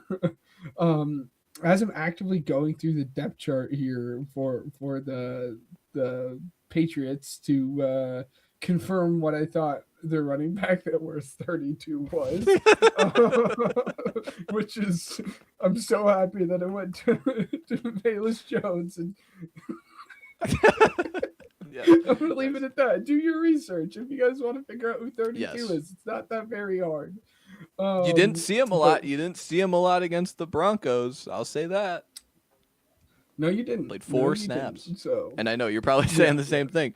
Bayless Jones, you didn't see him a lot against the Rams. I understand, but yes. Yeah. All right. Let's move on. yeah, just guys naming dudes now. It's Senior Bowl.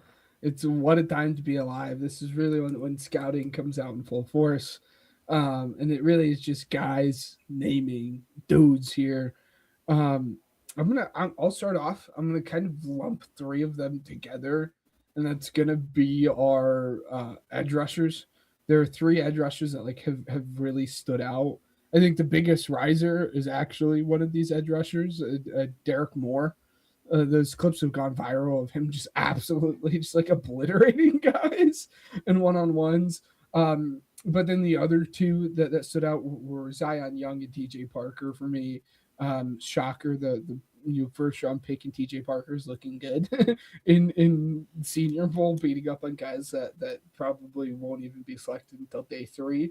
Maybe we'll have a couple guys selected a little bit early, Diego Pavia, but that's kind of the first group of guys that I wanted to hit on were those three edge rushers: Zion Young, T.J. Parker, and Derek Moore. Yeah, the thing that I kept coming back to, I get the production was really poor for Parker. I watched him and he's still like solidified top 20 player for me.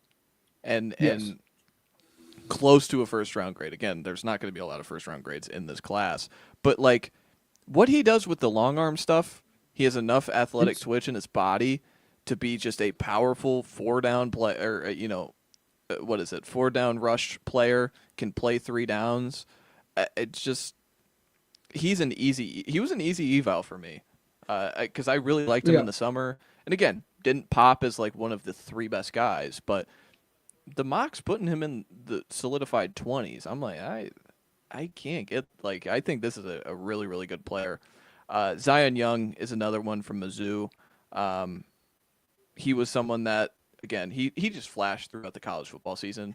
With how much SEC I watched this year, he was just one of those guys that you can tell is a positive player. He's done great in the one-on-ones specifically. That's what I like to see was the pass rush out of him, because we know what he's getting as a run stopper, right? He is, to me, firmly the second best run stopping defensive end in the class. It's hard to be number one when Keldrick Falk exists at 6'6", 290 pounds.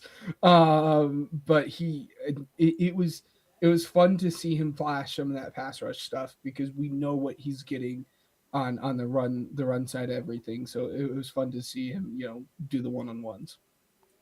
Yeah, and then I'll steal that from you for Derek Moore, because that was my biggest thing when I watched Derek Moore, is that I just don't see the pass rush juice every down. Mm-hmm.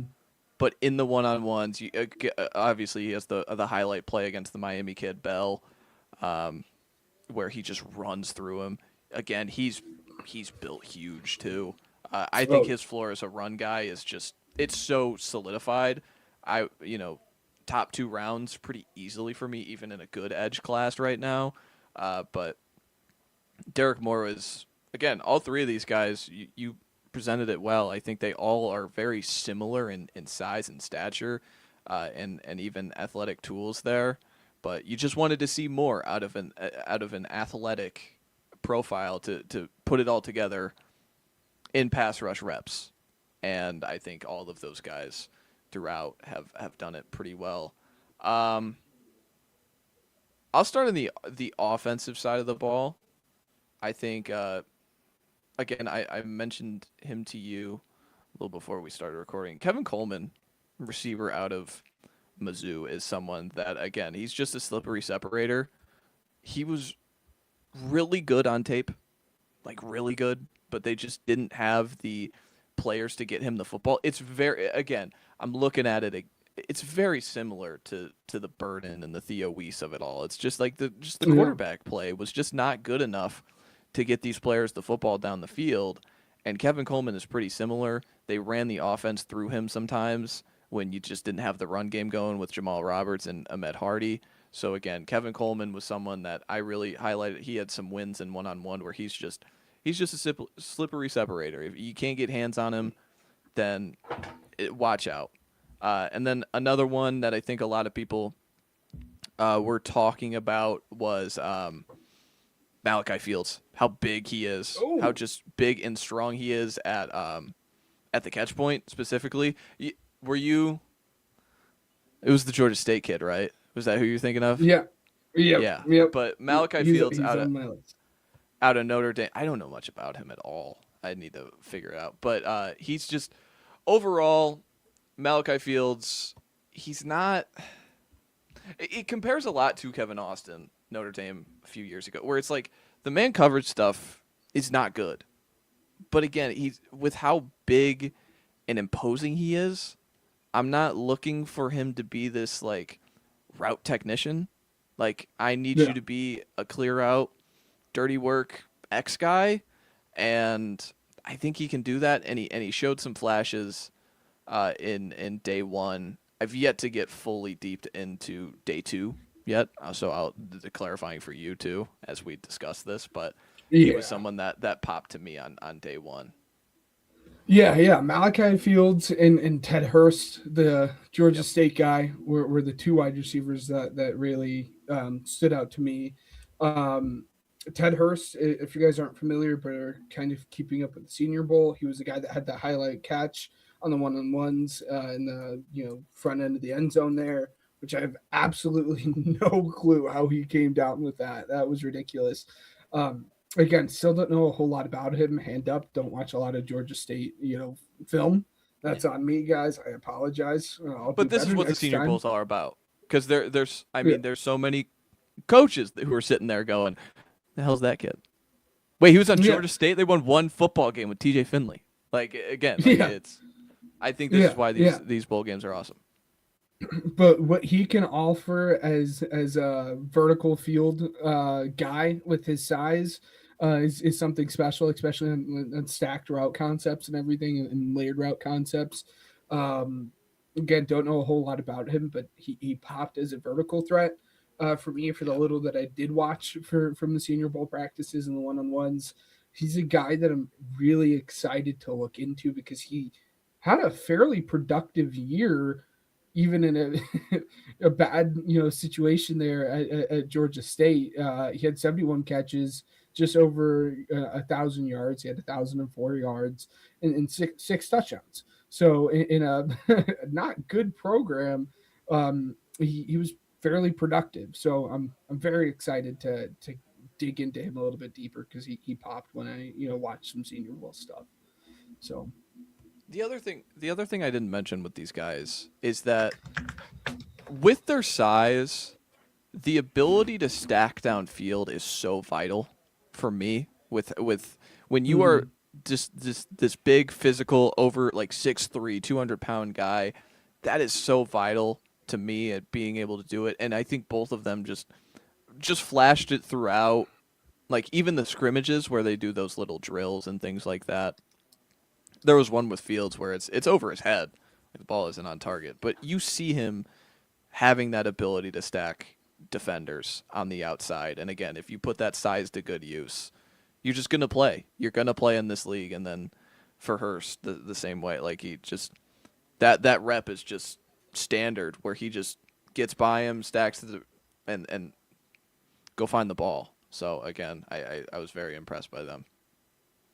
Yep. I have two offensive linemen as like the final guys. Is one of them the Auburn kid? Guys that I kind of wanted to talk about is disappointment. No, neither of them are the Auburn kid. It's the A&M kid, Demetrius Crownover, and then guys, I was practicing this, so hopefully I get this right. I think it is pronounced Max Ian Nature, I think is how it is pronounced. The ASU offensive tackle. He really popped on one-on-ones. And more specifically, his footwork. Like he has a just beautiful footwork. I mean, it is just the most technically sound footwork that I have seen. I mean, his kick step into like being able to mirror guys was fantastic, and you can kind of see it when watching him through 2 days, where it seems like the edge rushers kind of won. Especially, he's a guy that has held his own.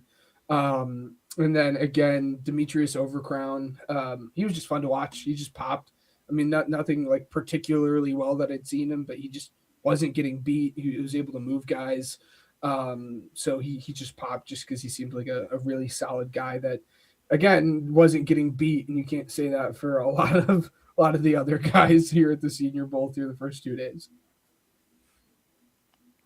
Yeah, I mean, what was it? The Auburn kid. I think it was Wright was his last name. Again, like they had that one rep he had against Overton, the Alabama lineman, to end one of the practices, and just to feel just get his hands on him. Just looks like he's got those strong hands. Again, haven't dug deep enough into him. Especially with, what was it? I think it's Connor Liu went back to school, so I haven't watched the Auburn offensive line enough yet. But just seeing what he could flash in that instinct, I think was just, again, this is kind of how I look at the Senior Bowl. I see things I like and go from there. Yeah. Where a few years ago, this is all I took everything with like complete and utter like Kadarius Toney. Like, oh man, that guy separated for 3 days. But oh man, what is it? Who is another one? Just trying to. There think are a lot names. of guys that pop out like that, right? But was it Shamar Stewart like last year that had a killer day one? There was an edge rusher fairly recently that like shouldn't have gone, but like went and had like an amazing day one, and then it was like, okay, screw you guys, I'm leaving. I think it was Shamar Stewart, but I could be wrong. But it was one of those guys that was like, okay, I'm great. I showed you guys that I'm great. I'm leaving. Bye. Someone I've been interested to track, and I don't think he's been like overall star-studded, but like Caleb Banks, I transitioned this into like first-round players, but he had some flashes in scrimmages where you can't hit anybody. But from what I've seen, but yeah, I've seen an up and down in those one-on-ones with some guards where he just doesn't have the technique to get off blocks and shed, which again, like this is a guy that going into the season has all the first round hype you can have, and has another season where he's hurt, and now he's coming out of the draft or coming out into the draft. So it's, again, this is where you would want to see him really pop, and it's just not happened. So interested to see how he finishes off, especially maybe in the game where maybe that benefits him more because that you have that ability to be alongside a holistic front instead of these one-on-one drills that are, sometimes hyper fixated like that. Again, that's but your A&M guy. I have to shout out an A&M guy. He's someone who popped when I watched Concepcion. Their tight end is really Overcrown? Good. Oh yeah. Their tight end, again, he does not get a lot of looks again with Marcel Reed, but I've seen some clips at the Senior Bowl, especially with him just being able to be in short area. Specifically, he's much better than I would have thought watching the tape, but just like overall in a tight end class that is good, not great, looking for, guys to kind of pop, because I think you have the obvious Sadiq, Michael Trigg is a name to know, Jack Endries is a name to know, Max Clare has some fans. He was Borkature, I think is his name, but he's had Yes. some catches this week that I have seen, along with a few routes where he flashes some short area stuff. So I've been impressed with him. Yeah, yeah. And I hate to end on the doom and gloom note, but do you have any guys else that you want to shout out? Because there's two guys in particular, one more so than the other, that like I have been less than impressed with. But I want to transition to that. But before I do that, I want to give you the opportunity to shout out some guys if you haven't covered them all yet. Saints fans have really talked about Rutledge from Georgia Tech, where he's just like this mean fight starter offensive line. They just go, "That's a Saints offensive lineman," Let's see. and I've laughed at it.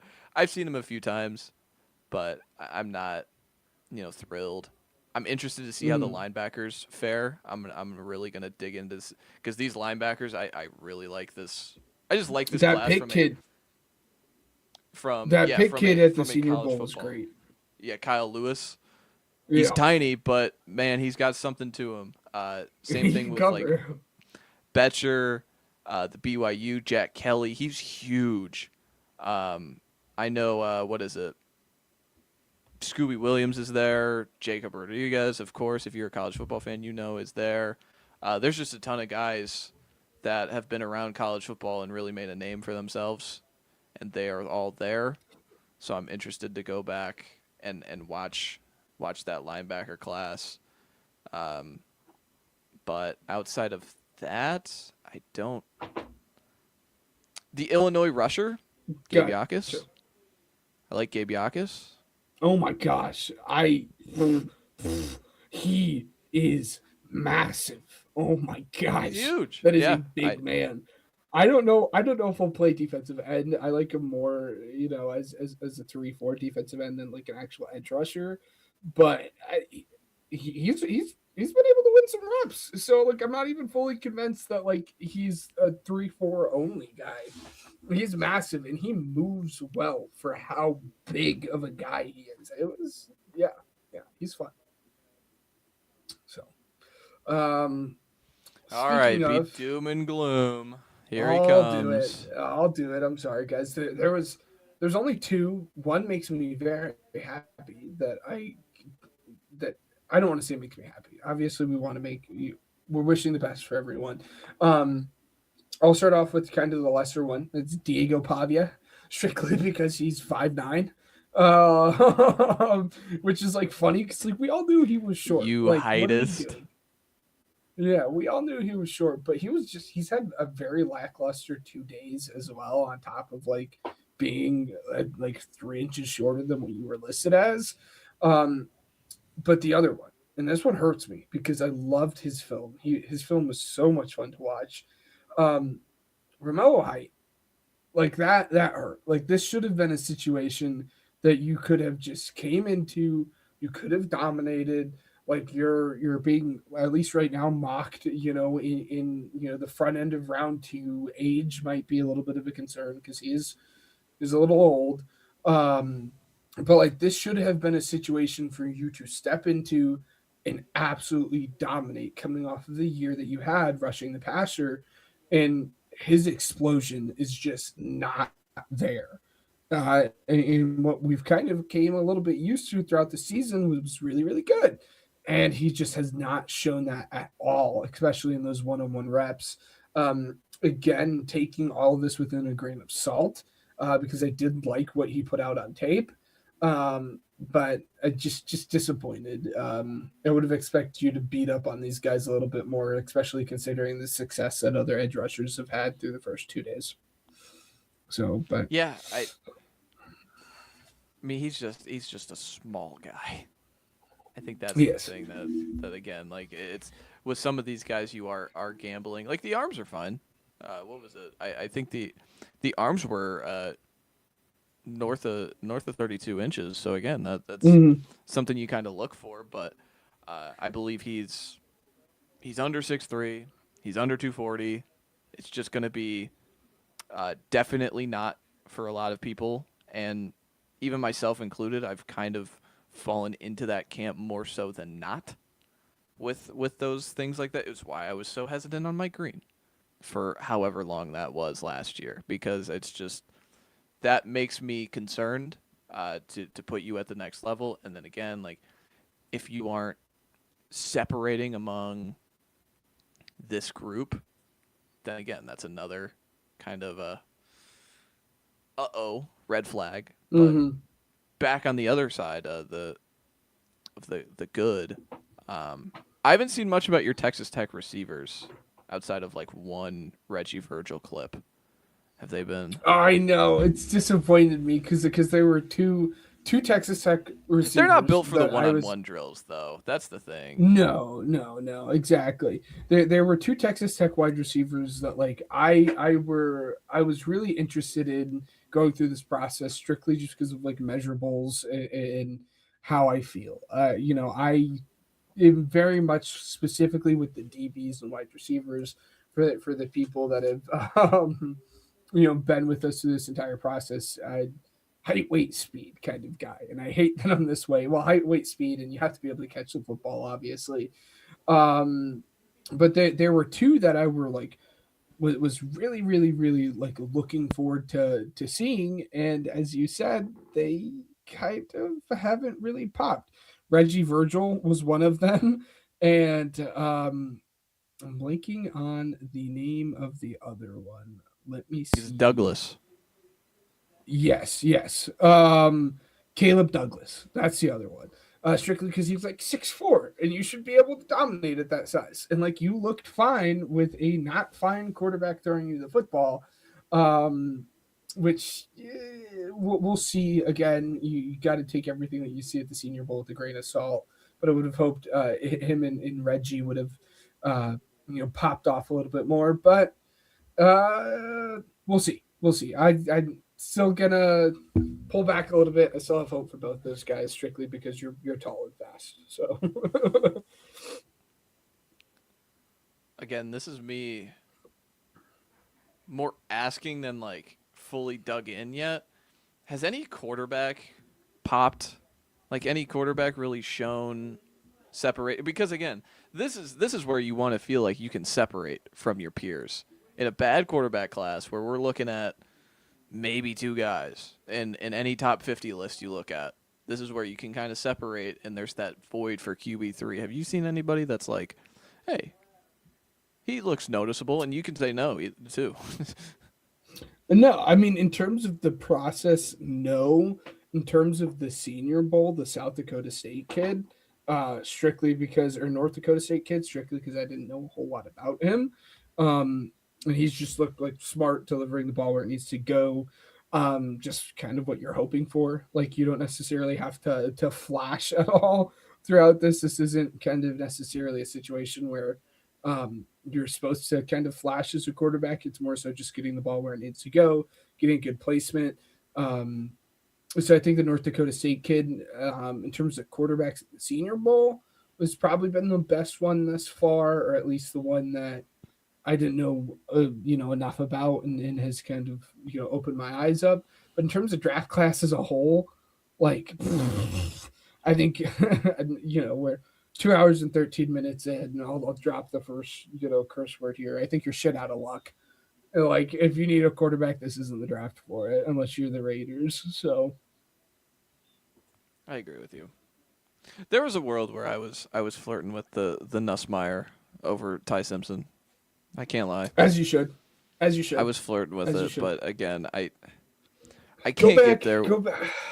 I know that's the thing. That's what I was watching. I was watching 2024. I was watching all that stuff against like Ole Miss that like really got me in, and it's like, but Matty's 6'1", 210, like and he's not really athletic, and no. Simpson has a noticeable arm compared to him. Like it's all the things that I would want to, and both of their lower halves are kind of. It was much better for Nuss. Go back and watch him 24. His lower half mechanics are so much better when he feels comfortable with Will Campbell. Yeah. But again, if it got faster for him in 2025, it's going to get faster in the NFL. So I'm kind of baking that into my analysis to where it's like, I think we're closer to 2025 being what he is than 2024, but there is. And it is it's hard to weigh like these great years, like 2024 versus 2025. Like which quarterback are you getting? And that's I mean that's one of the hardest parts about scouting, right? Is weighing these flashes that you have in terms of him specifically with deep ball placement compared to what you've seen in 2025 and then comparing the lows versus the highs and trying to figure out which player you're getting just in terms of the draft in general. You know, it obviously makes the process very hard. So Did you see this top speed thing? no. So top speed, usually it shows off like in vertical routes in one-on-one drills, but the top speed reached among all Senior Bowl participants through 2 days. Number 1, no surprise, Berrien Brown from LSU, 20.35, and Berrien Brown he's from Kentucky. He's an explosive. He's 5'10", 176 pounds, kind of this gadgety receiver. Number 2, you mentioned him, is Ted Hurst. 6'3", 207 at 20.33 miles per hour. So again, just that top speed doing work at the Senior Bowl. And then you mix in that he's 6'4", you know. Yeah, like he's not a small guy. So again, I think a lot of people are going to leave Mobile going, I know who Ted Hurst is now. Excited to see what he can do at the combine. Which again, that's how to view this. It's how to view these events is mark them in bullet points. See some guys you like in on-field drills. Just keep them involved and go from there. That's how NFL teams do it because they're getting to some of these coaches are getting to the process just as all of us fans are. So. That's how the Saints should do it. I mean, the Saints have basically taken over the Senior Bowl. It's awesome. It's kind of cool. I've never seen anybody do that, and for it to be like the team I root for, to just kind of monopolize the American team this year is awesome. Yeah, but it's fun. We just don't get to work with Lee Hunter. But all right, is there anything left to add? No, I mean, we've gone for a show that probably should have been a short one. Somehow it has morphed into one of our longest shows of the entire year, which is funny considering there's not football getting played. Well, not meaningful football, not good football getting played this weekend. But it was a fun show. It always turns into a yap sesh when it's the two of us. But I'm excited to preview the Super Bowl next week. But yeah, it was a fun show. Yeah, sole Super Bowl show next week. I think. Yes. If guys are named coaches, it'll be passed through, just for a little. But overall, it'll be Seahawks. It'll be Patriots.